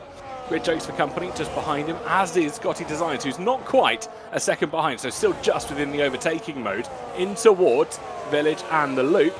And not just quite close enough to send a move, but I think Gridjokes is starting to feel antsy. He wants to get this move made on Dago Vince in front. Just getting a little bit patient. Vince 14 laps on his set of the medium compound tyres. They will be most definitely past their best. At one stage was at the front of this group to the inside of Brooklands once again, still knocking 10 bells out of each other, Fimex and the Ferrari of Ricky. As Fimex goes off the road, that could present an opportunity perhaps for Ryan, who was nipping at the heels of the pair of them through Luffield Corners. These are the old sparring partners swapping places. Tim McMurdoch up to P4 with a little bit of battery usage. And to the outside, a cop, you'll be a brave man to try this. Ricky, one of the bravest out there, has to back out of it. Now dumps the ERS on the exit. An effective cutback, if you will. And that is going to put Fimex in his back pocket, but they've been joined at the hip for the last 15 laps or so. Ryan now in the thick of the scrap also. Concept 7 not too far away. Then you've got Datgo Vince and Gridjokes, with Scotty Designs, by the way, just tailing off a little bit to the tail of that train. A beautiful up and under there as they made their way through. We watch here as Gridjokes, I think just on the back, we got up in front running 83, wanting to go for a move on Ricky 03, but not quite close enough, as Tim McMurdoch does set the fastest lap of the race so far. Fimex right on the back of the McLaren still as they run through Vale Chicane and through Club Corner. Once again, Concept 7, Datgo Vince, Gridjokes, all for company, and as you mentioned earlier, Scotty Designs just over 1.3 seconds behind this pack, but we'll be waiting in anticipation for maybe something to happen. Alex Gillen, being told, is struggling bad with tyre temperature for some reason, as well as their battery as well. So lots to talk about here. GB, on the other hand, is probably looking the most impressive on tyre wear compared to the others up at the front as it stands. Lolly Nova has him for company, just 0.3 of a second, separating the Aston Martin and the Cadillac, running in towards Cops Corner, but I think not quite close enough to send a move this time around. Tim McMurdoch has made a move. Fastest lap on the previous tour. Dropped Alex Gillen out of the 1 second window. Got himself within the 1 second window of Lolland Ober in front. And I think Alex Gillen, after recharging a little bit on the previous lap, also trying to go with Ben to make this a quartet as they cruise up to the back of Fabio, who is still out there yet to stop. And you have to say, has done a really good job on this set of the hard compound tyres. It's been crucial, hasn't it? Staying out of the way of other drivers. Track position, as it happens, has been really important because of how much time these guys are losing, fighting incredibly hard in the midfield. They really are, and the battles have been happening. We do finally see Fabio making his way into pit road. Done 25 laps, should I say, on a set of the hard compounded tyres. Will Matt 2-on-2 follow his way, or will he try and stay out for another couple of laps? You see Fimex here once again putting pressure on Ryan L83 as he tries to go into Vale. Can't quite make it this time around either. And through club corner they run, just being patient this time. Ricky 03 wants to try and get a move as they run in towards opening corner of Abbey. Ricky 03 just backs off, waits for the battery to maybe come to its fruition. Concept 7 still for company. Scotty Designs, by the way, is past as we see Fabio peel out to P16. They're going to go too wide as they make their way through the loop and through Aintree as well. Concept 7 wants to try and open up the corner for Ricky 03, but side by side, Ricky 03 and Fimex now on the run down the Wellington Straight up towards Brooklands and Luffield. A question of which driver is going to burn more battery to the inside as the Alpine holds the inside and trying to swoop it around the outside as Ricky 03 does so successfully. A little bit of battery burn to try and hold position. Concept 7 stiffs the move to the inside, run through Woodcote but can't quite get it as they head up towards Cops Corner.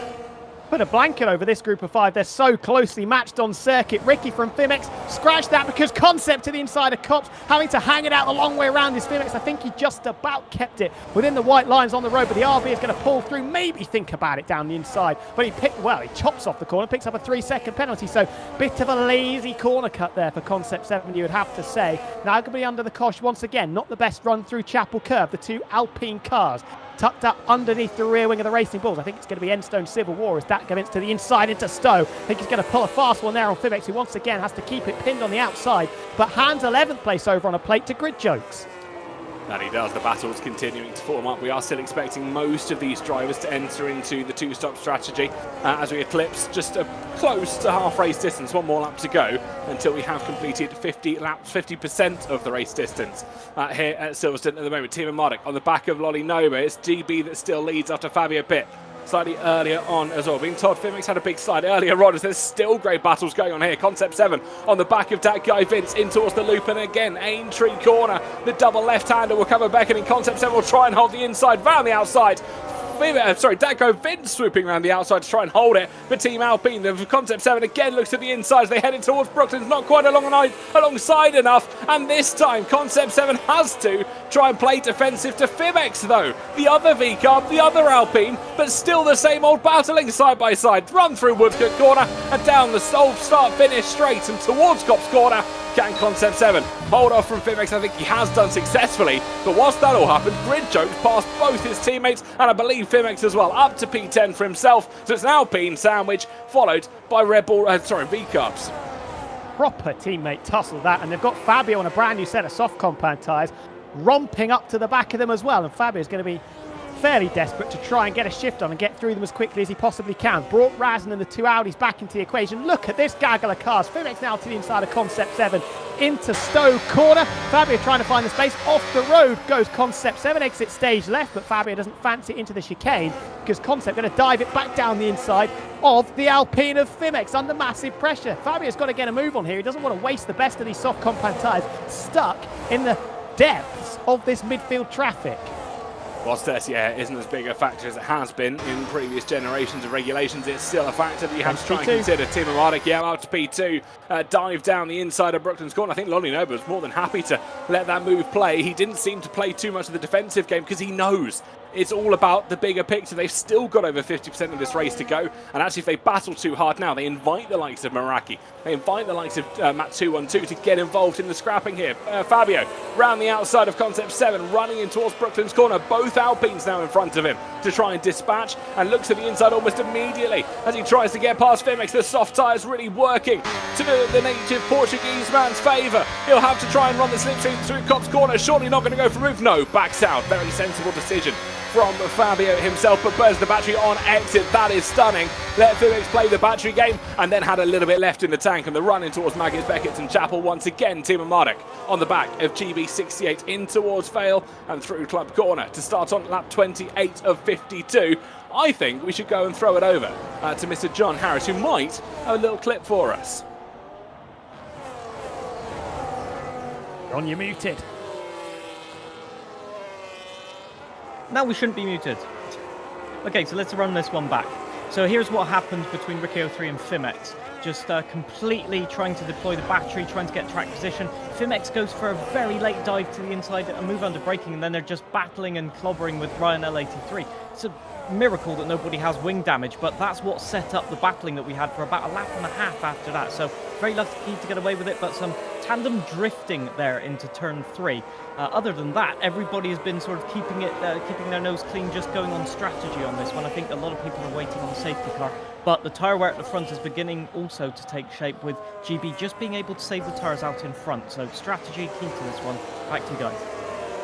Thank you very much, John. A very important factor indeed, looking after the tyres, the rubber that is on our race cars here at the moment. The Earl Grey of British Motorsport is well and truly beckoning once again. We see Razin Chai looking for a move on Fabio, and Matt 2-on-2 gets the better of Grid Jokes as well. The 4-car train that is starting to make waves here. Around the outside goes Grid Jokes on Matt 2-on-2 through Copse Corner. Again, a favoured overtaking spot, which you traditionally wouldn't like to see. Fabio goes through on Grid Jokes as well to get the move past themselves. Gillen gets the better of Lolly Nova in towards Vale. They're still side by side though, and to the inside, Alex Gillen will try and hold. The Cadillac couldn't have an answer for the Haas's question this time around. So Gillen up to third, Timo Mardik still in second, with GB in first place. Lolly Nova will have to settle for fourth place on circuit as it stands, as we do see Alpine Civil wall through Stowe Corner and in towards Vale. Off goes the track, goes Firmex, and in towards the pits comes that guy Vince.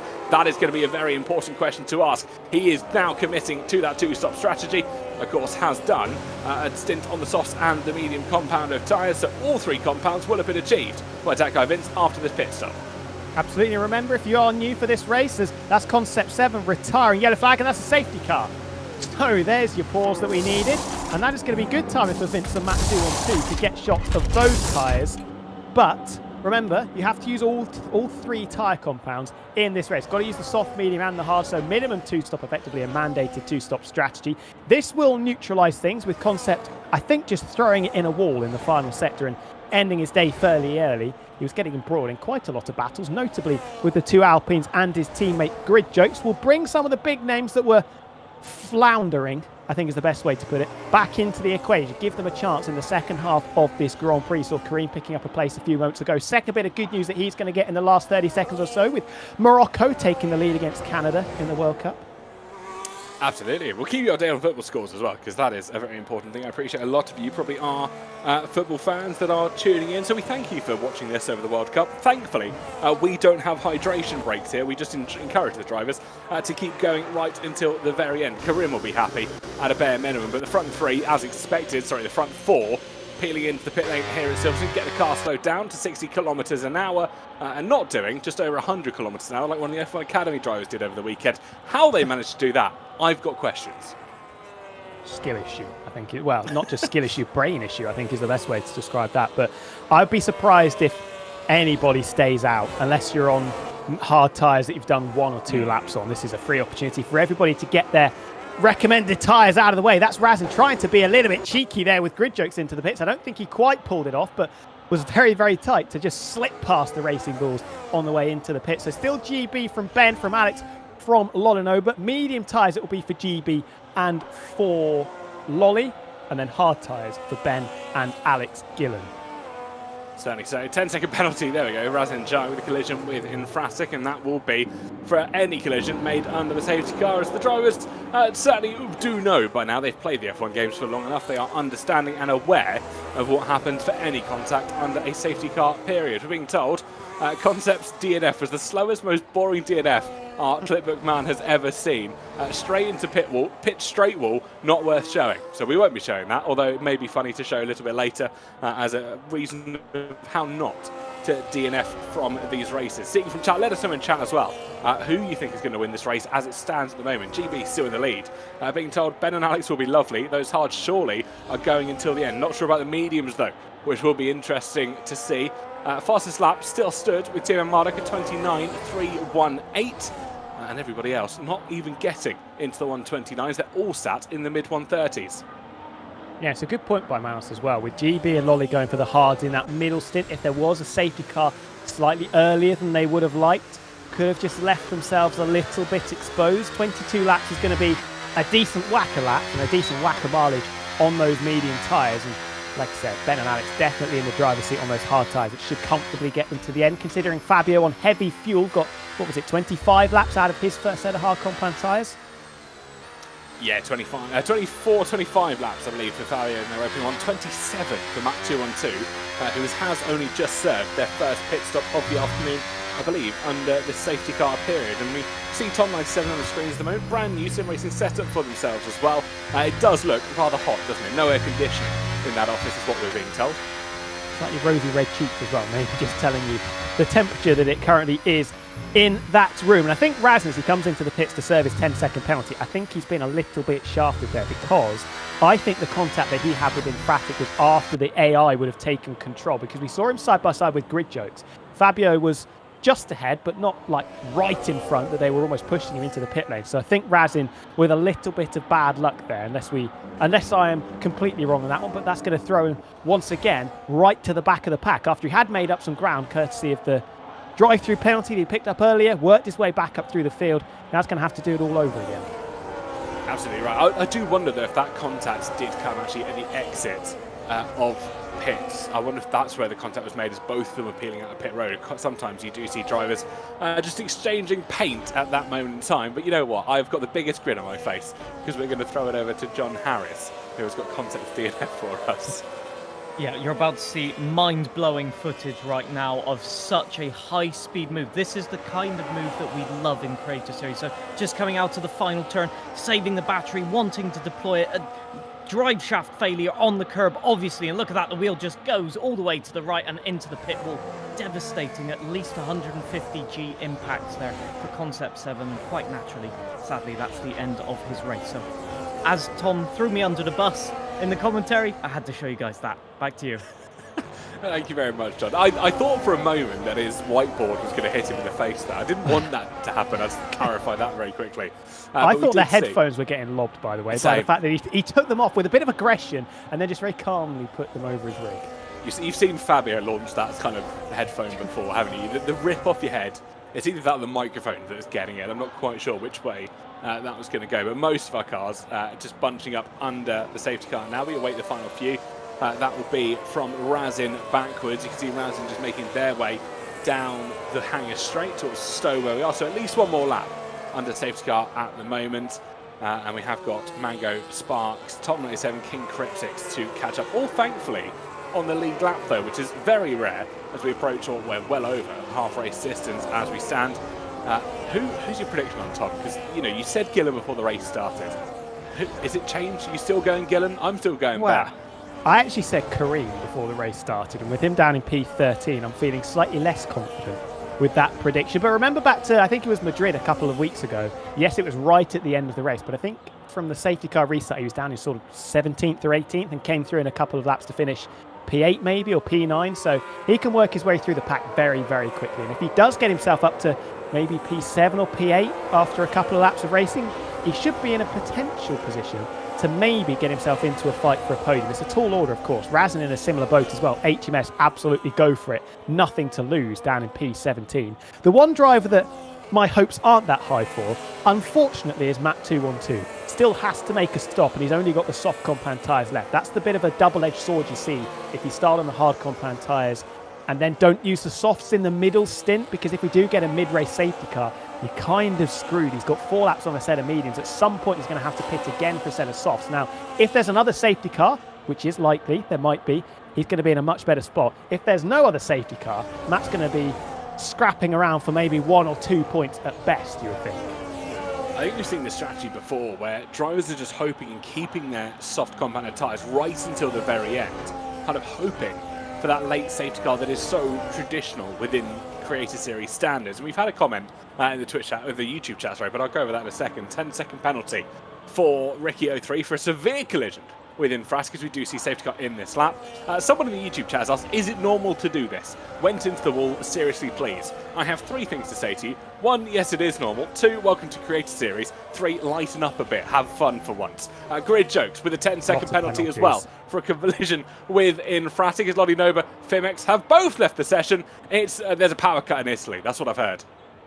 Waiting for Ricky to go as well, but he's picked up the 3-second penalty. So maybe the power cut for him was in his brain and he couldn't quite work out what he was doing. Bit of a power cut between the ears, but GB really backing the pack up on the run into Stowe corner. When does he punch it? Nobody knows but himself. With Tia McMardock on the hard tyres, let's not forget, compared to the mediums that the Aston Martin is running, how close can he stay to the green machine on this opening lap of green flag running? That'll be the question. GB still proceeding at a snail's pace in towards Vale, wanting to give the crowd the hometown heroes a complete view, as we do see, I think, Oh, Lolly Lolly's Nova pitting. wanting to peel into the pits. Oh no, that's heartbreak. I think Fimex is joining them as well. No, both Italians coming into the pits then to get off a set of AI. tyres. Unreal. But GB now puts his foot to the floor. 10-second penalty goes to both Datko, Vincent Chappers, and we go green flag racing at Silverstone. GB leads from Tim and Marek from Gillen. Your front three restored once again. So GB still leading the way. Lolonova thrown out of contention courtesy of what used to be a Ferrari strategy. Now we're going to call it the McLaren strategy, as I sigh in disappointment. But Ben trying to put the pressure on. His teammate under a little bit of pressure as well. XIII. A catalogue of 10-second penalties handed out for drivers in the middle to the lower reaches of the top 10. Maybe opportunities that will present themselves to the likes of Razin, the likes of Tom 97 perhaps, Kareem 70 as well, if they can work their way through the pack step by step by step and get themselves back into contention.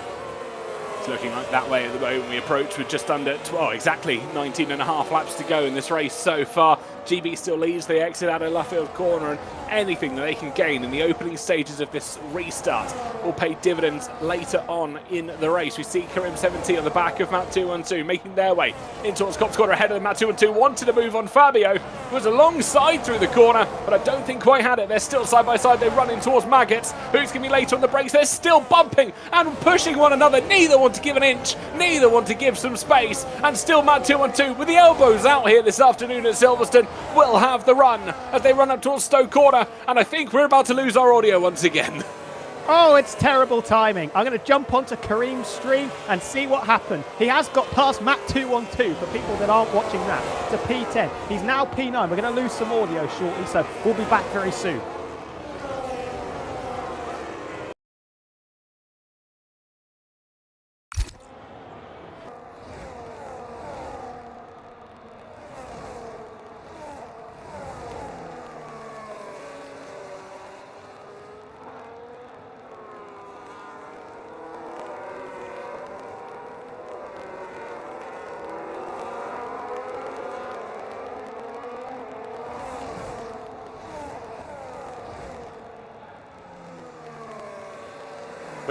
We're back, ladies and gentlemen. Hello, everybody. Apologies for that. Discord doing Discordy things, which it hasn't done for a very, very long time. Tom, what have you been watching? You've been watching Lolly Nova stream, haven't you? What have you got to tell us?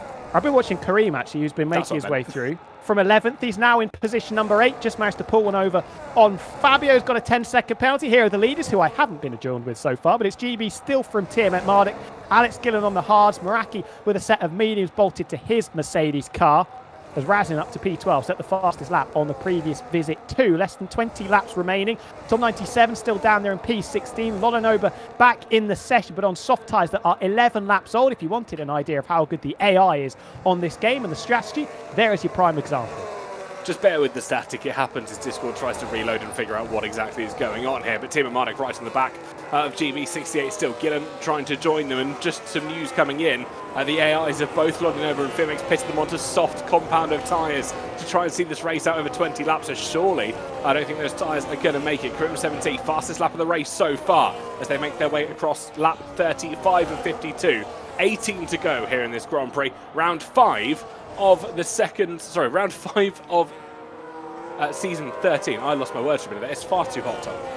Round 5 of 14, I think, is the number Yes. that you were looking for in the deal or no deal box. Everybody can go to the end. Everybody has used the tyre allocation they have to, with the exception of Matt 212, who still has to make a stop for a set of the soft compound tyres down in P12, the second half. As this is Ryan 83, I think, has just been passed by XIII on the run into Brooklands corner. So the Ferrari up to P5, pushing the Papaya McLaren down a spot and potentially further into the clutches of a charging Kareem 17. Kareem and Razin both doing what I said they needed to do there. Kareem at the restart was 13th, now 7th. Razin, I think, was 17th, now 11th. Both of them picking up 6 places already. Fabio gets past Datko Vince as well as they make their way out of Copse corner. It's worth mentioning everybody in the top 11 have completed their 2-stop strategy, have completed the challenge to get all 3 compounds and tyres on. Team and Mardik takes the race lead away from GB68, running in towards Stoke corner. The Australian well and truly back in control of the lead of this race. It only took a couple of laps for GB to lead this, but Tim and Mardik wants to try and control this pace right from the very start and wants to try and mean as he goes on. He's won a number of times here at Silverstone. He's got 3 to his name. He'll be looking for 4 here this afternoon. most successful driver and track combination in the Creator Series. 3-time winner at the British Grand Prix at Silverstone is going back there. I think that is Matt 212 handing over places to Scotty Designs, to Safso, to Sparks, and now Tom 97. I think is going to follow in the footsteps of that Group 2 and push the Haas further down the order, and does. And Matt 212 now staring down the barrel of picking up no points, considering he still has to make a stop in this race when every single other driver can go to the end. GB back on the haunches of Tiamat Marduk. Meraki a little bit detached, half a second off the back of Alex Gillen, who's been pretty quiet so far in this race, despite always being in and around the leading group of 3 or 4 cars. You're interested to note as well, you mentioned the only driver that has to make another stop is Matt 212. Actually, Mango Slayer has to make another stop. Yes, he's completed the 2-stop strategy, but has gone medium, hard, medium. So actually still has a soft compounded tyre yet that he has to run at some point throughout the course of this race. Same with King Cryptus, actually in 19th place. Went hard, medium, hard so far throughout the course of this Grand Prix. So we're expecting at least 3 drivers to still make their final pit stops of the afternoon. We watch on board right up the front as we go through Stowe Corner. GB right in the back of Tiamat Marduk. And actually, EA fixed another thing. We can see the straight line mode again in this game, which is lovely in a race situation. Oh my goodness. Hold the back page. We've had an update to the graphics department, everybody. As Fabio through on Kareem 17, trading blows in 7th and 8th. 2.5 seconds almost off the back of Ryan L83. That's Scotty battling away with Safso to the outside of Vale Chicane, outside of Club Corner. And that is absolutely beautiful from the Season 1 champ. Absolutely stunning. I think that's Sparks wanting to try and get through on Scotty Designs as well. We cut away back to the leaders though. Gillen on the back of GB as Tiamat Marduk still trying to command this race. Meraki now wanting to get a bite of the action as he's on the back of Alex Gillen as well, running up towards Brooklands. But again, just burning off some batteries, super clipping to a certain degree as much as you can inside of the F125 game. This is flat in yellow. Virtual safety car already. What has happened there? Green stopped on the Wellington Straight, and something has gone wrong. There was definitely somebody rallying over the grass. It is Kareem. I wonder if that's a wheel issue, perhaps. Yeah, look at that, turning straight left. And if things weren't going badly already for Kareem with the bad luck that he'd had so far in this race, I think that is a prime example. Does he have a front wing there? I'm not 100% sure. Full safety car out. At least Morocco is still leading for him. A tale of 2 cities, I think, for Kareem 17 at the moment. He's paused, I think, by the look of it. Yeah, no front wing. Can't wait to see what exactly has happened there. I'm sure our man with his ear to the ground will get us all the latest news and updates from the Audi garage. At least his teammate, Scotty Designs, could be scoring a personal best finish here this afternoon if he maintains the position that he is currently in. Up in 12th place, he'll finish off his previous best of P18, so looking to make better on that as well. A driver that hasn't had a great result here so far is Chappers. His best result, 9th place here at Silverstone. He's down to 17th at the moment. Seeing how he goes through as well. Grid Jokes, he is looking to make a personal best finish again. PB of P12, and he's up at 10th. Everybody though in that top 8 into the pits for surely soft tyres to the end now. Soft tyres, or could it be mediums, depending on what tyre allocation they chose, bearing in mind you can either go standard or you can go for the harder allocation. Scotty Designs, by the way, stays out, and he is now your race leader with 15 laps to go. Tom 97 stays out as well. Sparks 2, and Kareem 17, 10-second penalty, speeding in the pit lane. I mean, it's just going from bad to worse. I'm watching his stream. He's not very happy at the moment. He's not surprised. Yeah, I feel for him because I don't think a lot of this is down to his doing. Mark your calendars, ladies and gentlemen. The 4th of July, Independence Day.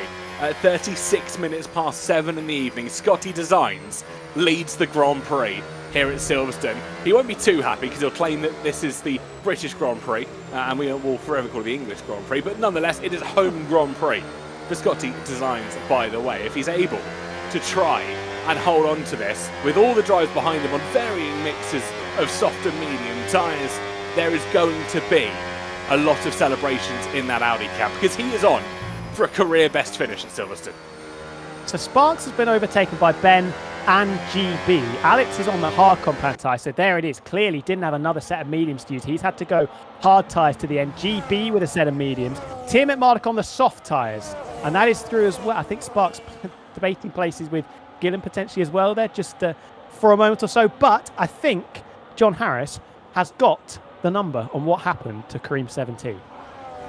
First of all, I've got the incident with the penalties with Ricky and Infratic. It's a bizarre one behind safety car, this one. So Ricky just warming the tyres up and is just, I think Infratic not paying attention. And Ricky just goes a little bit for a braking maneuver. And there's going to be, just in a second, when Infratic accelerates, a bit of contact, which gives them a 10-second penalty each. So no wing damage, no harm done.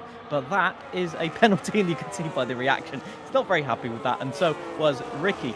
Moving on to Karim, this is what happens then with this action. Just trying to overtake Infratic. You've got Grid Jokes and that guy Vince behind, looking to gain a position. And it's the same with Ricky and Fimex, basically, just trying to go to the inside. He's very, very unhappy with Infratic defending that one. He thought he could leave a little bit of room, and that means Grid Jokes gets up the inside. A little bit of argy-bargy, a little bit of a tap, and Karim was definitely already exclaiming, saying, what's going on here? I think that was that guy Vince, and a little bit of contact, just not paying attention to where everyone is, and you can see just the reaction.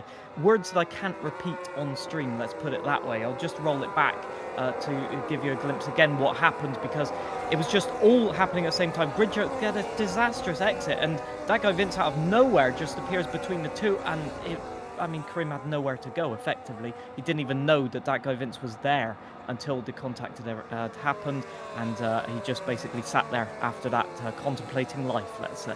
Back to you guys. Can we just check on Scotty as well, see if he is raving, being up in P1? But I think we need to send... we'll go to Scotty's stream and see what he's doing. You're still live, John. We'll come straight and watch you live. This will be a grand reveal, isn't it, if we see the disco lights going and the glasses on. Hello? Scotty Designs? IIE. Of course it is. Scotty will be having words if he sees this. Don't show this to him. That is a man of steel.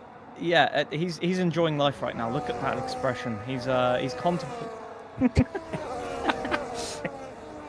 He's just there, doing life, and I think he's worried about everybody on soft tires behind him, to be fair. So there you go.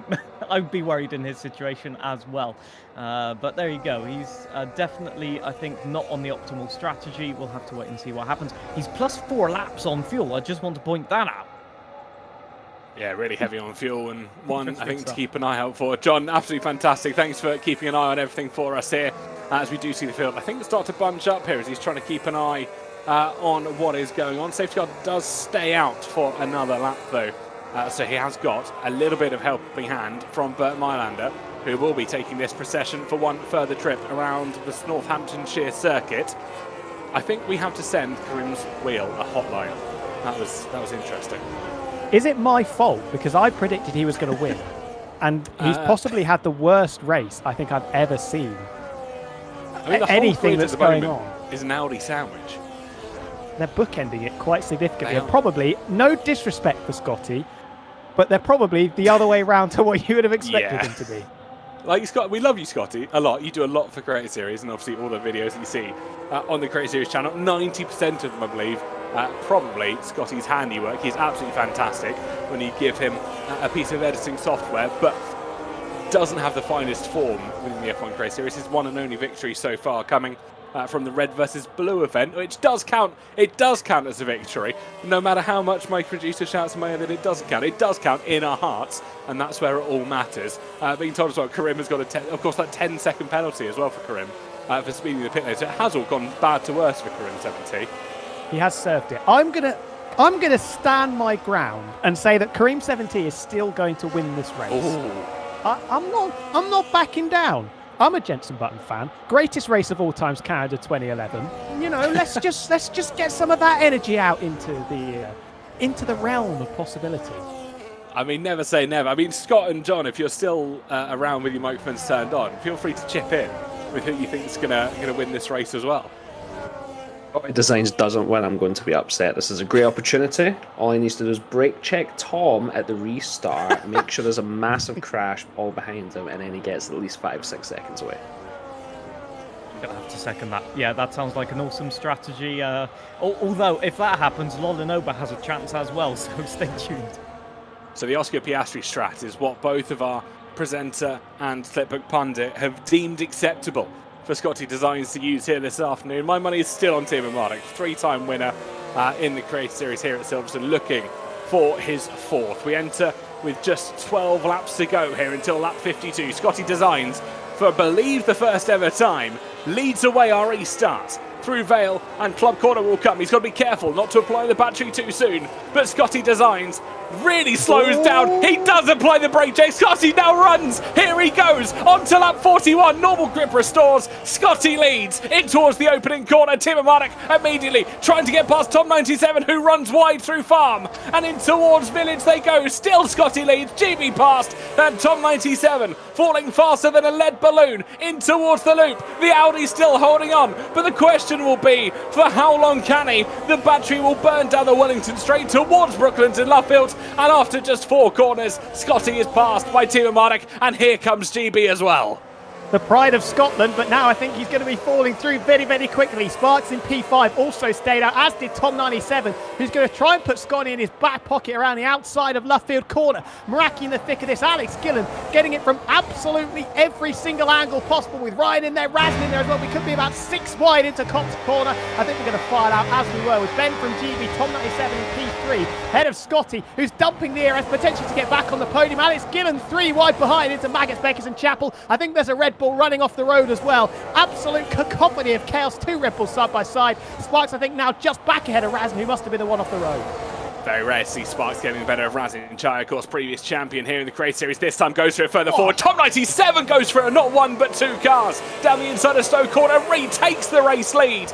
And GB will try and get past Tim and Monaco as well into Vale. Tries the outside line. The inside will come a beckoning through Club corner. The Aston Martin still side by side with Tim and Monaco. Round the outside goes Ben. Clutches onto second place by the Barrister Margins. More front wing damage in the pack behind them, though, as they try and figure out exactly which way our drivers do want to go. Ryan L83 playing blocker as Alex Gillen tries to get past. Will dive it in towards Village. The inside comes beckoning. Up at the front, Timo Marek retakes from Tom 97, and GB will try and get through as well. But the Australian, the wonder from down under, is back in front. Gillen's down in 16th. Don't know what's happened there. Must have been a bit of contact. I think his teammate Matt 2-on-2 may have dived down the inside into turn 4. And that is Alex Gillen taken out of contention as well. He's going to be partying back with Lauren Ober and Kareem 17 at the back of the pack. Big understeer for Emphatic going through Brooklands, almost slid into the side of the Ferrari of Safso. As there's a big spin, and that's it's Scotty Designs off into the grass. At one stage he was leading, and in the space of just 2 laps, he's now in last. Scotland's World Cup summed up in about 2 laps of racing there, folks. Unfortunate for themselves. Ryan 83 does get the better of Sparks, up into 6th place as well. And Fabio past Mango Slayer for 11th, and Grid Jokes past Vince for 13th on the field at the moment. Tim Marek still leads though, and you can see the run up towards Stowe corner. GB has started to get a bit of a gap from Tom 97 behind as the Alpine. That's going to be that guy Vince running the better of not 1 but 2 cars of both Gillen and Karim, I believe that is. Grid Jokes and Mango Slayer just trying to hold on where they can. And Mango gets the better of Grid Jokes as well. In towards Vale corner. There's a 3, nearly 4 wide through Vale in a corner that can't take more than 2 cars side by side usually. And falling down the order is Mango Slayer. No damage, I think, on the Cadillac car. Maybe just a bit of a skill issue, but Safso is past Fabio as well, up to top 10, which will be a good result for him should it stay this way. Tom 97 doing really well. He didn't stop under the safety car, let's not forget. 12-lap-old hard compound tyres compared to brand new softs and brand new mediums for the drives around. Getting stuck in once again. Still Kareem 70. Alex Gillen under pressure. Not sure if the former 2-time champ has a little bit of damage. The radio, I'm guessing, was probably something along the lines of, "Are you serious, guys?" He was pile driven into one of the braking zones. Kareem P15, Gillen P16. Fimex just behind them, who at one stage was in and around the top 5 also. This is his teammate Dak Gubbins battling away with the reigning champion. Another big name who's well down the order after his AI pitted him under the first safety car and threw him to the back of the pack on about 15-lap-old soft compound tyres. Nice one, F125. Esports ready game. I'm going to slot that in once again. Esports ready game, everybody. But up at the front, GB still in the back of Tim Roddick, wanting to go 2 from 2. Of course, last week's winner out in Austria, wanting to try and get the win here at Silverstone, gaining down the back straight. Will he try and send a move in towards Stowe? He's not quite close enough, but someone who is Meraki. Takes advantage of Tom 97 going slowly towards the apex and sends a move down the inside. Tom 97 has to go defensive from Razin Chai, who looks for the attack around the outside of Vale. A little bit of contact between Tom 97 and Meraki. That opens the door for Razin Chai to go through. Does so successfully. He's up to 4th place on circuit, and the front 5 are starting to run away. Warren Ryan L83 wants to stay with them, but everything he can do, he has 3 seconds worth of penalties to his name, so might not even come into consideration. still absolute bedlam in that massive gaggle of cars you can see on the minimap. This is Meraki getting stuck in with GB. Don't discount Raz and Chai either, been last twice so far. Drive-through penalty, 10-second penalty, now running fourth on merit, and definitely one of the drivers that could challenge for the race victory as he ducks out to the middle of the road, potentially trying to spook Meraki into a missed braking zone down into Brooklands. Riccio 3 running 8th. Then it's Infratic at the head of that massive pack that now has Molinoba and Kareem 17 that have worked their way to the front of it. Alex Skinner's picked up a couple of places as well into P14 as Safso went tumbling through the field to 18th. Absolute carnage.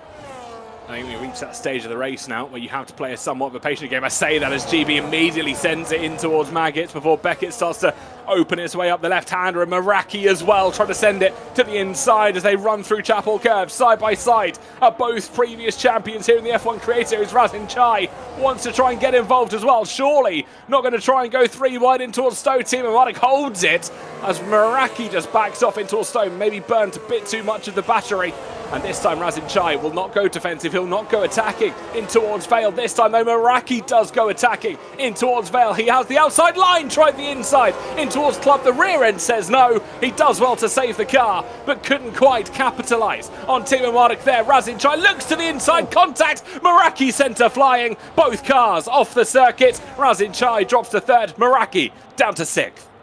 Well, the clipbook's going to be fun on Monday, isn't it, everybody? This could be very enjoyable to watch. Is now diving to the inside. That's Ryan L83, who smells a potential top 5 despite the penalty that he's got applied to his name side by side with Tom 97 through Aintree corner. Very brave and very daring from both of them. Very clean as well from the pair of them. Meraki, I don't think, picked up damage. I think Razin may have chipped off a little bit of front wing. Yes, you can just see the left-hand side of that front wing significantly damaged. And that is going to once again be steps backward for Razin after getting himself back into contention to potentially win the race. Will Razin play blocker now? I think that's the question everyone's going to be asking. Will he sacrifice himself to maybe just let the front two run away, or is he going to try everything in his power to try and keep up with those, even though he's got the lack of aerodynamic grip, which in these 2026 regulations has become more and more apparent that they are very important. You can see how much time he loses through Maggis, Beckett and Chapel, the likes of Tom 97 right on the rear of him, and actually already gets the move before Stowe Corner even becomes a consideration. Team Matic still on the back of GB68 as well, and Ryan L83 I think just playing a second fiddle, but wants to try and get the move done on Razin in towards Vale. Looks to the outside but had the door slammed on him by the Red Bull Racing car. Razin maintains 4th for the time being, but I don't think it will be for long. I mean, you can't catch a breath with everything that's been going on so far in this race. So we've still got, 7 laps of the British Grand Prix, with GB going for back-to-back race wins to catapult himself into championship contention after missing a few early races. And Tim McMartin looking for the 4-peat, an effective grand slam here at the British Grand Prix to pick up his 4th race win at the Silverstone circuit. He'll be wanting that 4th race win. It will still remain the best driver and circuit combination, I believe, within the entirety of the Creator Series rostrum. And here we run on board with Ryan L83 still pushing Razin Chai in both senses of the word as the rear end of that Red Bull Racing car stepping out at the exit of Luffield and through Woodcote. So Ryan L83 looking a little bit hot and bothered at the moment, and I'm not talking about the exhaust gases coming out the back of Razin's car. He gets a little bit impatient if he's forced to wait too long, and that's where you see moves that are a little bit crazy, a little bit silly being made from drivers if they're forced to take a very evasive action through Beckett's, my apologies, and through Chapel Curve. This is where he'll have the advantage, but Razin will have a bit of better straight line mode. The lack of downforce on that Red Bull Racing car gets the move done out of Chapel Curve and up towards Stowe Corner. Ryan L83 nice and calmly passed. Now on the rear is Meraki. Are we going to see a repeat of this battle that we saw last time? It's Meraki versus Razin Chai 2. Electric Boogaloo. We're coming up to the same corner as well. Just happens that they're in a different order. This time Raz in the car in front. Jake doesn't look entirely amused and impressed at what's been going on in front of him. Could be useful for Ryan to try and drag this pair back up towards the race leaders. Tom 97 still doing a good job. Yellow flag out there. There's a car around. I think it's Fimex coming out of the final corner. In the wall potentially. No, I think he was just in the gravel at the outside. You can see how much he's dragging across the start-finish straight. Thankfully not meeting his good friend Barry R, but back up to the front. It is Team Matic. More yellow flags again. Who's that? That's Fimex again having issues through the opening few corners. I think he just lost it through Farm Curve. The grip on the tyres looking suboptimal, some would say, as they make their way through lap 47 of 52. I think this is 5 to go here when we cross the finish line next time around. and the front two in a league of their own. But Tom 97 has put in his application to come and play. Rolling over up to P7 as well. So the reigning champion fighting like a champion as well to get himself or keep himself in the battle. Yellow flags out. That's Scotty returning to last place, looping it round, coming through Brooklands. How different it could have been. Remember when he was leading about 10 laps ago? That feels like an absolute age into the past, considering the maladies that have befallen Scotty in the 10 or so laps since that. Tom 97 still just clinging onto the coattails as Meraki is going to dispose of Raz and Chai. Fimex off the road once again through Cops Corner in the almighty scrap for the wooden spoon over 20th and 21st. You get the impression, though, I still feel like there's maybe one final firework to be lit in this race. We've got 5 laps to go. You get the impression there's still something bubbling away under the surface, considering everything that we've seen so far as Sparks gets wobbly going through club, hands a place over to Ricky 03. Dak Gavins will try and lap one up as well, not quite close enough. And the irony being as well, a week ago, Alex Gillen at the start of his clipbook review said, have to congratulate everyone at Austria. That was some of the cleanest racing I've ever seen. Absolutely. How the tables turn as we head to Terra Firma for the majority of our drivers here within the F1 Create Series. We watched Tim Amotic still trying to get on the back of GB68, and I think you're right in saying there's one more firework, there's one more barrel of gunpowder that is waiting to be lit here. We're not near Guy Fawkes tonight, but I have a feeling there'll be something in the offing in the next few rounds or the next few races, maybe even in the next few laps here. I think we're just past the precipice for having another safety car deployed for Silverstone, but that doesn't stop a big crash and maybe a car not necessarily making it until the end. Now Tiamotic dives to the inside of Maggotts, waited for the opportunity, burns that battery, through they go on GB68, and now he's got to run away if he wants to try and maintain this, because we know what GB's like. He's smart, he's played the game a while, he does these events with his community, which is the most important part, in my opinion, of the Creator Series, is getting your community involved and disguising it as practice, and that's what GB does. I love it.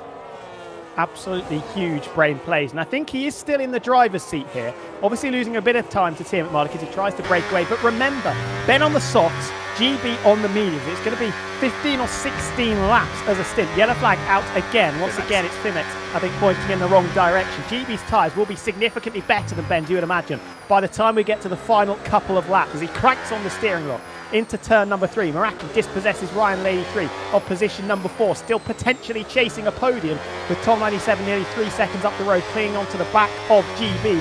Yellow flag is out. I'm not sure if it's a safety car. It is. Full safety car. You lied to us, TK. You said we were past the precipice of a safety car, but now we've got one. I thought we were. We should have been. We're heading on to lap 50. It's going to be a 1-lap safety car because they have to live you 2 laps of racing, if memory serves. I don't think it'll let us go with 1 lap to go. So it'll be to start lap 51 is when we'll go racing again. So it'll be in this lap. We'll do 1 full lap because the drivers aren't going to catch it quite yet, and then we'll have 2 laps of racing. But you know what? Commentary curse over here. My apologies. Do you box here? That's the question. We saw in Madrid a couple of weeks ago, some drivers came into the pits under a very late safety car, very similar to this, and they didn't have enough time. I think they had only 2 laps from when the safety car came in to try and work their way back through. So I'm going to be fascinated. I think certain drivers, or the majority of drivers, might stay out here, but it's going to be a bit of a damned if you do, damned if you don't situation, especially for Ben, who'll be first to arrive on the scene. I think the question will be, for especially the likes of GB, maybe the likes of Ryan 83, it's do the opposite of what Ben does. If Ben goes in, you want track position. If Ben stays out, you've got nothing to lose at the moment because he'll be the one with the better tyres. Yeah, and Ben's backing everybody up here to make sure that nobody can steal a cheap pit stop. So whether he's going to dive into the pits and go for it, will this be the dummy? No, it won't be. We've got a couple going in. I think that Sparks potentially. No, Razin goes for it. He's going to fix his front wing.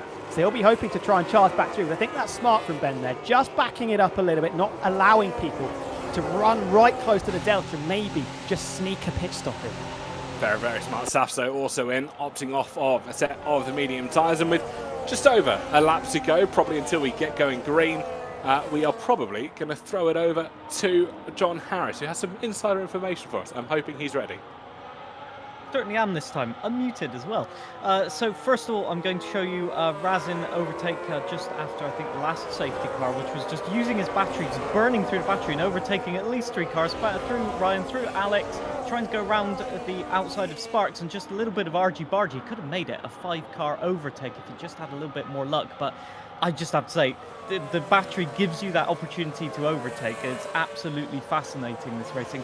Meanwhile, big talking point, obviously, the contact between Scotty Designs, Matt 212 and Alex Gillen. So Matt 212 on the inside, from Scotty's perspective, he was quite annoyed about this. He thought that Matt sort of closed him off, and it was just huge amount of contact. Basically, nobody minimising the speed into the corner, all going for that exact sort of line. I'll just play it back once more. So both of them carrying speed in, and they just argy-bargy right into Alex. Alex really had nowhere to go. He was leaving space on the inside, and well, Scotty thought it was all Matt's fault, and Matt, as you're about to find out as well, thought it was Scotty's fault. So Matt just keeping the middle road, maybe turning in a little bit too early, and he was not very happy at all, getting damage, and basically saying on the radio, it was never on, you should have backed out of that one. So a bit unfortunate. And the last one I wanted to show really quickly is that Savzo, from battling for P10, he just completely got boxed out on the last corners of lap 43, just punted over the curb. Matt 212 having a huge disastrous exit, and just all the way on the gravel, and he lost 5-6 positions in one corner. So it's been busy, let's say. Anyway, back to you guys. Thank you very much, John. You join us with 2 laps of racing to go. Timo Marduk will lead us away from GB, from Tom 97. Everybody in the top, well, everyone in the top 16 did not pit. Safso ahead of Razin Chai, who had to sort that bit of wing damage. Matt 212 and Scotty Designs, both on fresh soft tyres. But as we round through Club Corner, Timo Marduk has got just over 2 laps to go to try and claim 4 wins here at Silverstone. GB68 immediately trying to go for the inside line as they run through Abbey Corner. GB into the lead of this race, but it's not going to be over yet. He has to run. Timo Marduk comes back at him in towards Village, pushes the Aston Martin wide. Ryan L83 goes wide in the bad distance through the loop and through Aintree. Timo Marduk leads as they run down the Wellington Straight for the penultimate time. The wonder from down under has got everything in his hand at the moment. Can he try and escape GB? 2-lap sprint. Has Ben got the tyres to try and hang on to this? 14 laps on a set of soft compound tyres, a little bit under safety car, of course. Ryan getting stuck in with the reigning champion. This safety car has not helped his cause with a 3-second penalty for corner cutting that should see him tumble through the field. Alex Gillen, great restart as well, already up to P8, trying to recover for lost time after he was planted round going through turn 4 by a combination of Scotty and his teammate Matt 212. Tom looking this way, and that is he going to catch GB napping ever so slightly, dumps the battery around the outside of Maggots. That is superb, especially given the age of his tyres. 21 lap old hard tyres for Tom 97. They run down the hanger straight up towards Stowe. The question of battery, who's got more of it, who can deploy later in the lap? GB thinks about a move in towards Stowe corner, doesn't quite have the commitment. Numeraki thought about it in towards the penultimate few corners of the penultimate lap. But as we head on towards lap 52, Timo Marduk leads. Tom 97 looking very racy in the latter stages of this race. GB feels that this should be his race win as well. He'll want to go back to back in the F1 Creator Series, and 1 lap to go here in Northamptonshire. It's Timo Marduk that leads from Tom 97, from GB, from Meraki. Oh, sticking his nose into place is not very welcome there as Tom 97 fancies his opportunity down into turn 4, throws it to the inside, maybe leaving himself a little bit vulnerable with the charging Aston Martin. The green machine just behind him into the back of Tom through Aintree, throws himself out of contention for the race victory, and suddenly it looks like it's Timo Marduk versus Tom 97. Tom to the inside of Brooklands. Fantastic stuff. Tom 97 reminding Timo Marduk that he is there, that he is in his mirrors, and that this is not going to be an easy race to win for Ben. They run through Woodcote Corner on towards what would be the start-finish straight just a few years ago through Cops. Timo Marduk trying to hold Tom 97 at bay. Meraki wants to try and come at it. He made a move into Maggots last time, tried to make a move into Maggots this time as well. Doesn't go for it though. Beckett's may come a-calling. Maybe it's Chappell. He'll look through the right-hander. Does not have the patience this time around to go for the move. The 4-car train runs towards Stoke Corner. Meraki and Lolly Noba trying to go through. Meraki tries the inside of Stowe. Ben goes wide. Ben goes deep. Very, very deep. Trying to hold the race when Lolly Noba goes for the win in the race. He tries the pit lane strat. See if he can go slow enough. Timo Marduk, though, will come through Club Corner. This is going to be very close. Can Lolly Noba win into the pits? No. Ben wins. Ben wins 4. My goodness, it was close though for Lolly Noba. I think he's exactly the same as Tom 97. Meraki could have had it there. Ben went to Narnia through Stowe on the final lap. Wow, he went so deep into the corner, maybe just driving in his mirrors a little bit too much. I have to say, I am glad Lolly didn't win with that tactic. Alex Gillen, really good recovery to finish in P5 after everything that went wrong for him in that race. Karim 17 recovering to 8th, Razin from the back of the pack to 9th. But GB, what could have been after he tapped the back of Tom through entry at the start of the last lap, only P10. 3 times we've said it before, the foursome that Ben would have wanted. 4 victories here at Silverstone in the F1 Creator Series. 4 wins from 9 as well, which is absolutely impeccable racing from Team Emotics. We've seen Mango Slayer just doing a little bit of lawn mowing on the run up towards Stowe Corner. We are waiting for him to finish until we can get the complete results. Mango, get a move on. Oh, okay, he's doing something in a Teletubby outfit by the looks of things. I've got so many questions, Tom, and I don't particularly want any answers. I mean, he's looking the part. That you have to say. You can't lie about that one. But yeah, an interesting race. I think summed up in the chat best, might get a stroke from watching all of those squabbles. That was carnage. And we wondered what kind of racing Silverstone was going to deliver with the battery management. It was pretty darn chaotic, I think is the best way to put it. Was it clean all the time? No. Was it absolutely box office all the time? I would say yes. Box office. They say Silverstone always delivers, and it has today, well and truly. Team Emotic getting another victory. Meraki with a fantastic podium as well. That makes it, I believe, if my stats are correct here, his 3rd podium in Silverstone in 9 appearances, so 33.33% of the time he has appeared on the Silverstone podium from times entered. And finally, Mango does make it across the line, just ahead of the rest of the cars. We'll run through your complete grid order. Hopefully, if the game wants to load, there we go. We get a podium with Team Emotic standing on top. It will have Meraki and Tom 97 for company, and an absolutely fantastic way to see out the race that has been here today. And we'll run through your complete grid order in the next few moments. So your accolades, first and foremost, fastest lap, Team Emotic held it at 1:28.347. Driver of the day goes to Razin Chai, most overtakes to Lolly Nova, and cleanest driver going to Alex Gillen, which I'm sure we won't hear the end of on Clipbook on Monday. But your order in totality is Team Emotic from Meraki, from Tom 97, Lolly Nova, Alex Gillen, Daklo Vince, Ricky 03, Karim 70, Razin Chai, and GB falling all the way down to 10th. And then Fabio, Scotty Designs, by the way, recovering to 12th. Grid Jokes, Ryan L83, Matt 212, Sparks, Safso, Chappers, King Cryptics, Mango Slayer, and Fimex as your classified finishers. Concept 7, your 1 DNF from today. And well, folks, it's back to you in the studio. Brilliant, thank you very much, guys. All right, let's talk about what just happened there. Last lap carnage. John, I really hope we can see maybe GB's point of view and a couple other things first before we go to interviews, because it's hard to assess what happens until we kind of seen that, right? Yeah, so first of all, I've got the GB clip just afterwards. I wanted to find what caused the safety car for Fimex before. And this is actually what happened. Very bizarre, and something that I don't see often. What he's going to do through the last turn is just lose the car completely, but it's what happens afterwards. Loses the car, just a natural accident, but into the barrier, he actually gets rear wing damage. Which means that, if I fast forward the clip a little bit to turn 1, what happens is the inevitable. Round he goes, and the problem is it keeps happening until he's decided he's had enough and he puts it in the barrier. I think. I didn't quite get that one. I wouldn't confirm, but it looked like maybe he lost it into the barrier on a later lap. That's what I mean, just to clarify. So, for GB, just a classic using the boost. You see he's on the boost, he just deploys it and straight into the back of Tom 97. Not much really to say about it, other than just trying to get as close as possible, and he just gets swarmed by everybody. Thankfully, no contact. I'll just show the clip once again. So just trying to get the utmost out of the exit to try and get up to that lead battle. And Tom, I think, just didn't deploy the battery fully out of the corner, and it just caught GB out off guard. Tom was on a different deployment strategy, and that's what can happen with these batteries. So yeah, that was devastating for GB. Ended his race there in terms of big point scoring.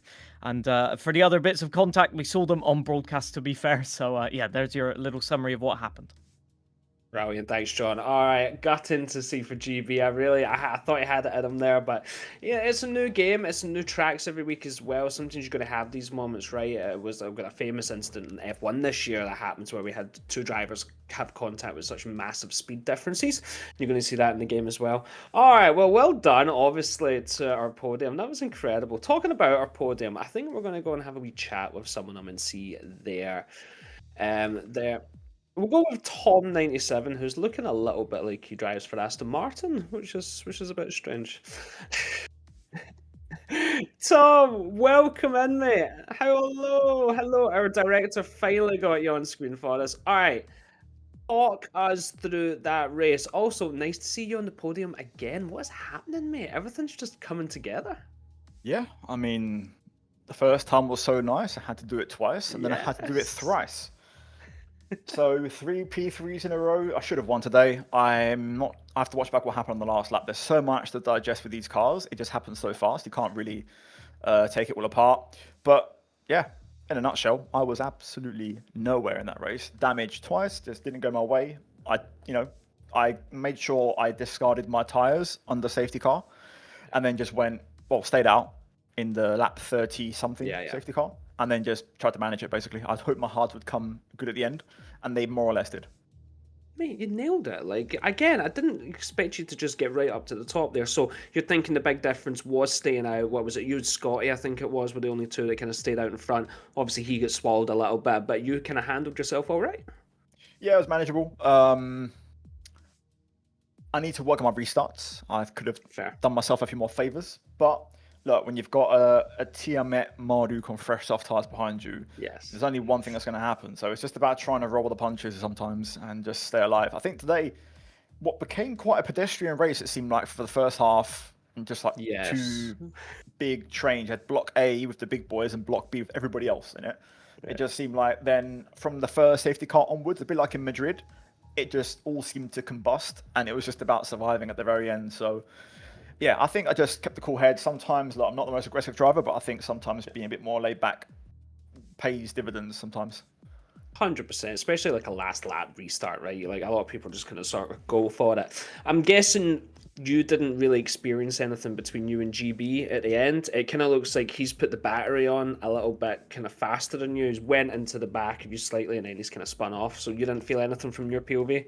I felt absolutely nothing on my full feedback. I had no idea he even was challenging me. I think my arrow was white. So I was none the wiser. Last time I checked my delta was a couple of tenths. So whatever happened, I have to review it because, look, there is a few issues with the game at the minute in terms of lag. Like the safety cars seem to break the game a little bit sometimes. Like we saw Lolly and Fimex game crash / disconnect.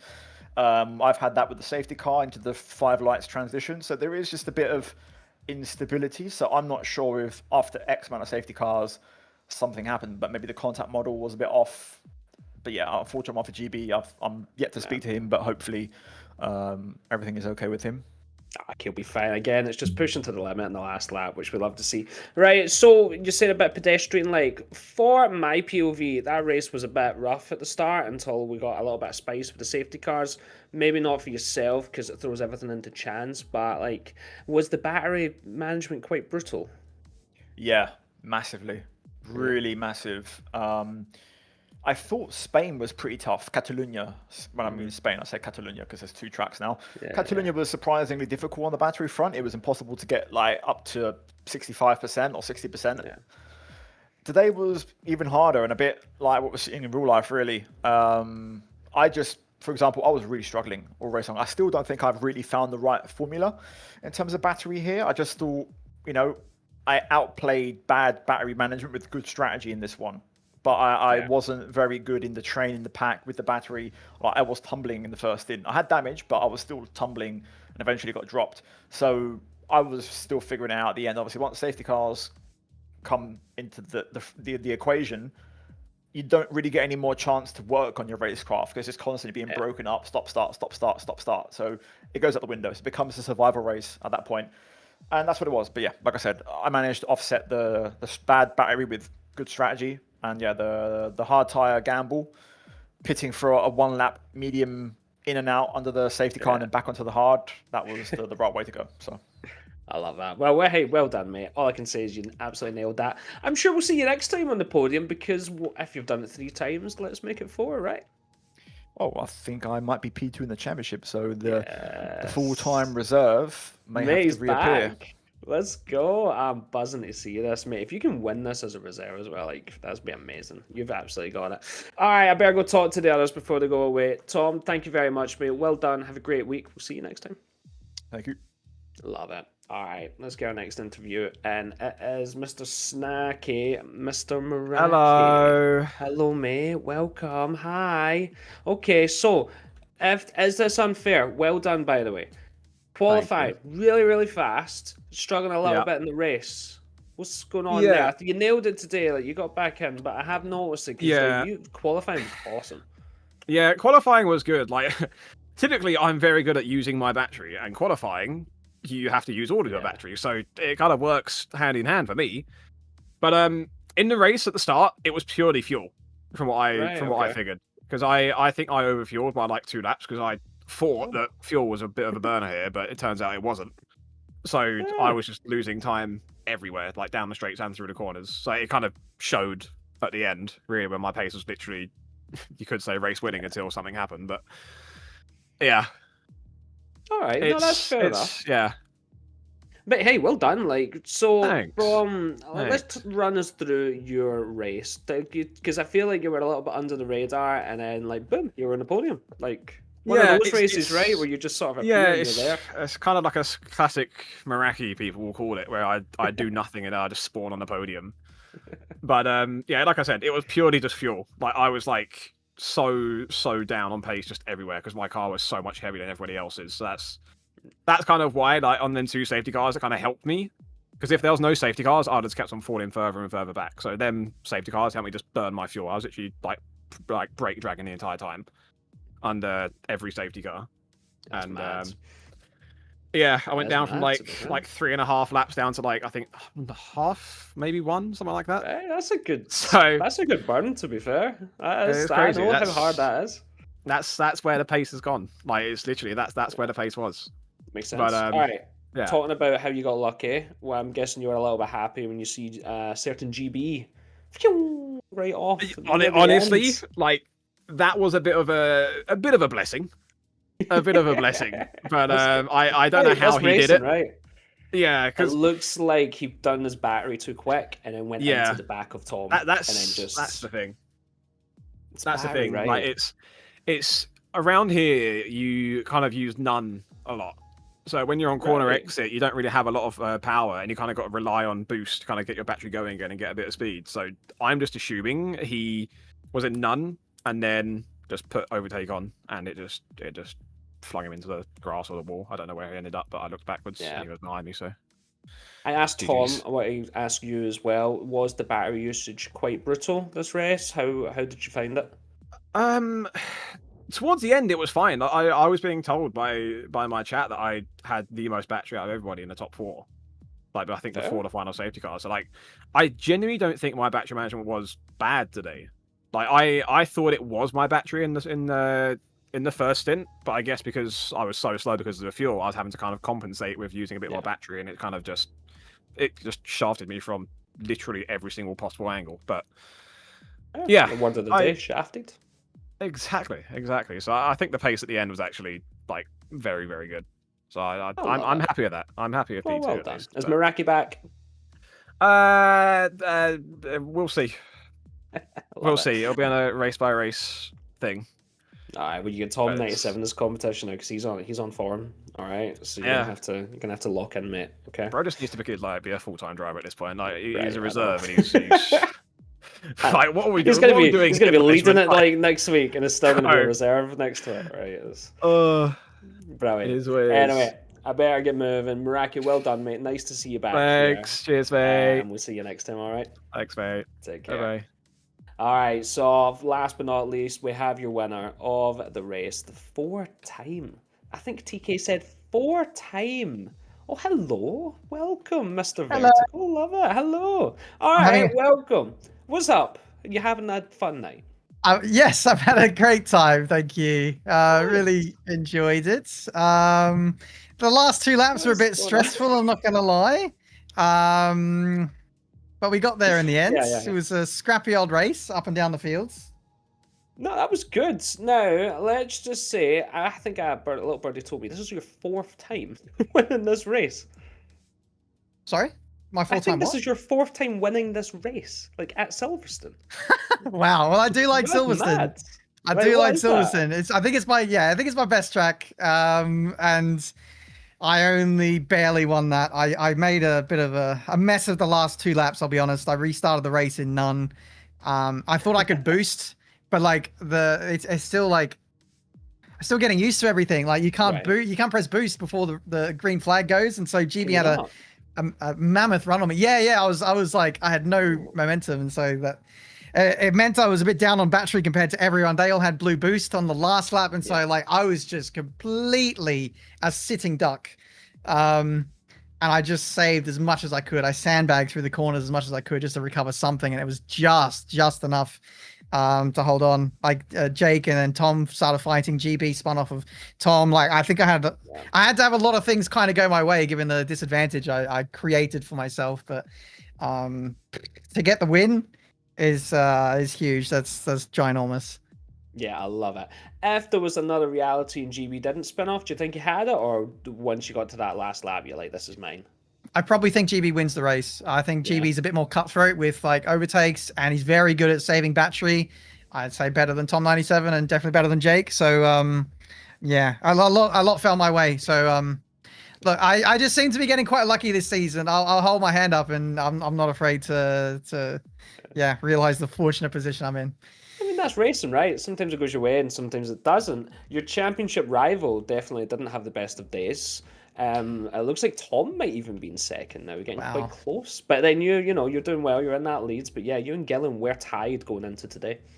We were, yeah. I was quite conscious of that. I heard like before the last safety car, he was down in like P16 or like it was outside the top 10. So I didn't want to take any risks, but I ended up pushing quite hard for the win anyway. So yeah, look, for Gillen, that's a great recovery. I think he'll be he won't be happy with the race, but he'll be happy with his recovery for sure. Yeah, I think his Monday will be quite entertaining for us. I think he's going to be an unhappy bunny when he does his clip book, but that's what we're all here for. We want to see that. So I love it. All right, Ben, it's definitely momentum is kicking in. We're seeing you on the podium basically all the time now. This is the longest season for a while though, so let's not get too ahead of ourselves yet. But I feel like you're one of these drivers that's adapting well to the changes. I've asked everyone else, was the battery concerning to you? Did you enjoy it? Did you really struggle with keeping charged? Like, this is weird, right? I hate that we're even talking about this, but like, what else are we going to talk about, right? No, I enjoyed it. I enjoyed it because I have a competitive advantage with it. I will say, the areas where like, it's if you're exposed to drivers who don't really know how to use their battery and they just want to spend their budget ASAP, you can get yourself in a lot of trouble. And so I felt like we had that with Karim and maybe Razin and a couple others got caught out by just other drivers and them getting sent on and stuff. So look, the results may vary depending on who you ask, and it just depends on who's around you. If you got smart drivers around you, it's great. But like if you're getting sent on, it's like the fiery pit of hell, and you want to get out of there ASAP. But I'm enjoying it. This was probably the worst track on the calendar for battery, so it's only up from here. I love it. Well, before you go, you won Silverstone in Season 1, Season 6, Season 9, and now, finally, 4th time in Season 13. So, this is your track. You're basically the Hamilton here. So, enjoy that, mate. It's all yours. Have a great rest of your night, and I'm guessing we'll see you next time on the podium. Let's rename the straight to the Daily Straight. Yeah, let's make it happen. Let's do it. See you next week, guys. See you later, mate. Bye-bye.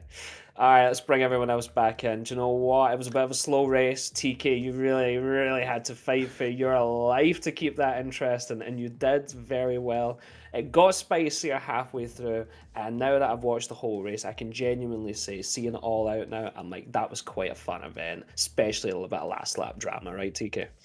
Absolutely. I'm hoping I still have a voice after that because it was struggling right at the end there. There was a lot of braking. But no, it was a fantastic battle at the end. We knew it was going to be that sort of battle because that's what the battery really allows with these regulations to be able to go for the dive, recover for a couple of corners, and then actually go for the send again. You can recover so much quicker than you could in 2025 and years gone past. So when we presented with that 2-lap sprint, it was always going to be this, Hollywood finish. Yeah, exactly. Mr. Wilkinson as well. He's definitely stuck a knife in Kareem's back. Unfortunately, tonight did not go his way at all. But take that away. Did you have a good watch yourself, and especially watching all that come together? It was chaotic, as I said once we finished. Just where do you start? I think it felt almost like it was survival of the fittest for a lot of drivers out there. Track position turned out to be really important just because of how much time people were losing because of the flip-flop racing we were seeing. Really easy just to get caught in trains. That's what we saw quite early on.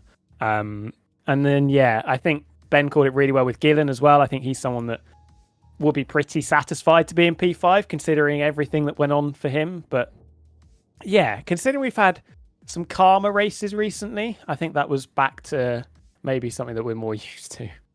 I love it. And John, Ben said it himself in that interview, GB probably threw away the win today. You've been looking at all the drivers. Do you think that one mistake cost them the win? Ifs. You could rebuild the world on ifs, to be fair. But I will say, skill brings its own luck.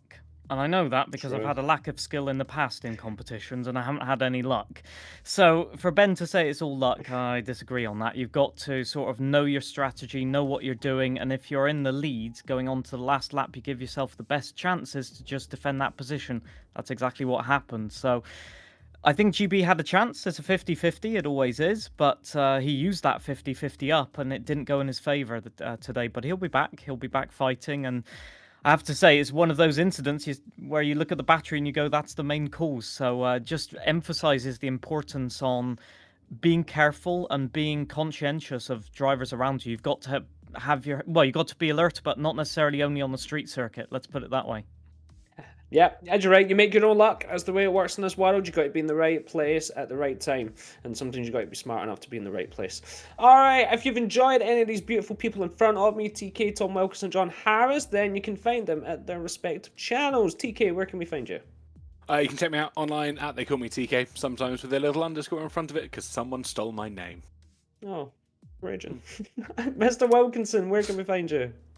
Wilker.coms on Instagram and TikTok. Pleasure as always to do this. Good fun. And Mr. Harris, where can we find you? You still rallying? Yeah, still in the trees. Yeah. Still haven't found the road.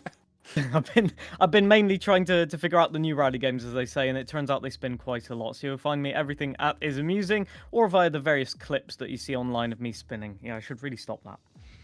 Well, there you go, you heard it. I'm Scott Taylor, I've been your host tonight. It's been an absolute pleasure from all of us at Creator Series, especially Gareth Allen, our producer, who hates to get mentioned. You thought I got away with it, Gareth, but you didn't. Honestly, everyone, if you want to see some of the clips throughout the week, make sure you're following us all on the platforms, YouTube, Insta, TikTok, everything Creator Series GG. Get behind the scenes, get to meet our drivers. We're also on YouTube bringing out content all week, trying to get to know some of these amazing creators better. From all of us at Creator Series, thank you so much. We'll see you next time. Goodbye.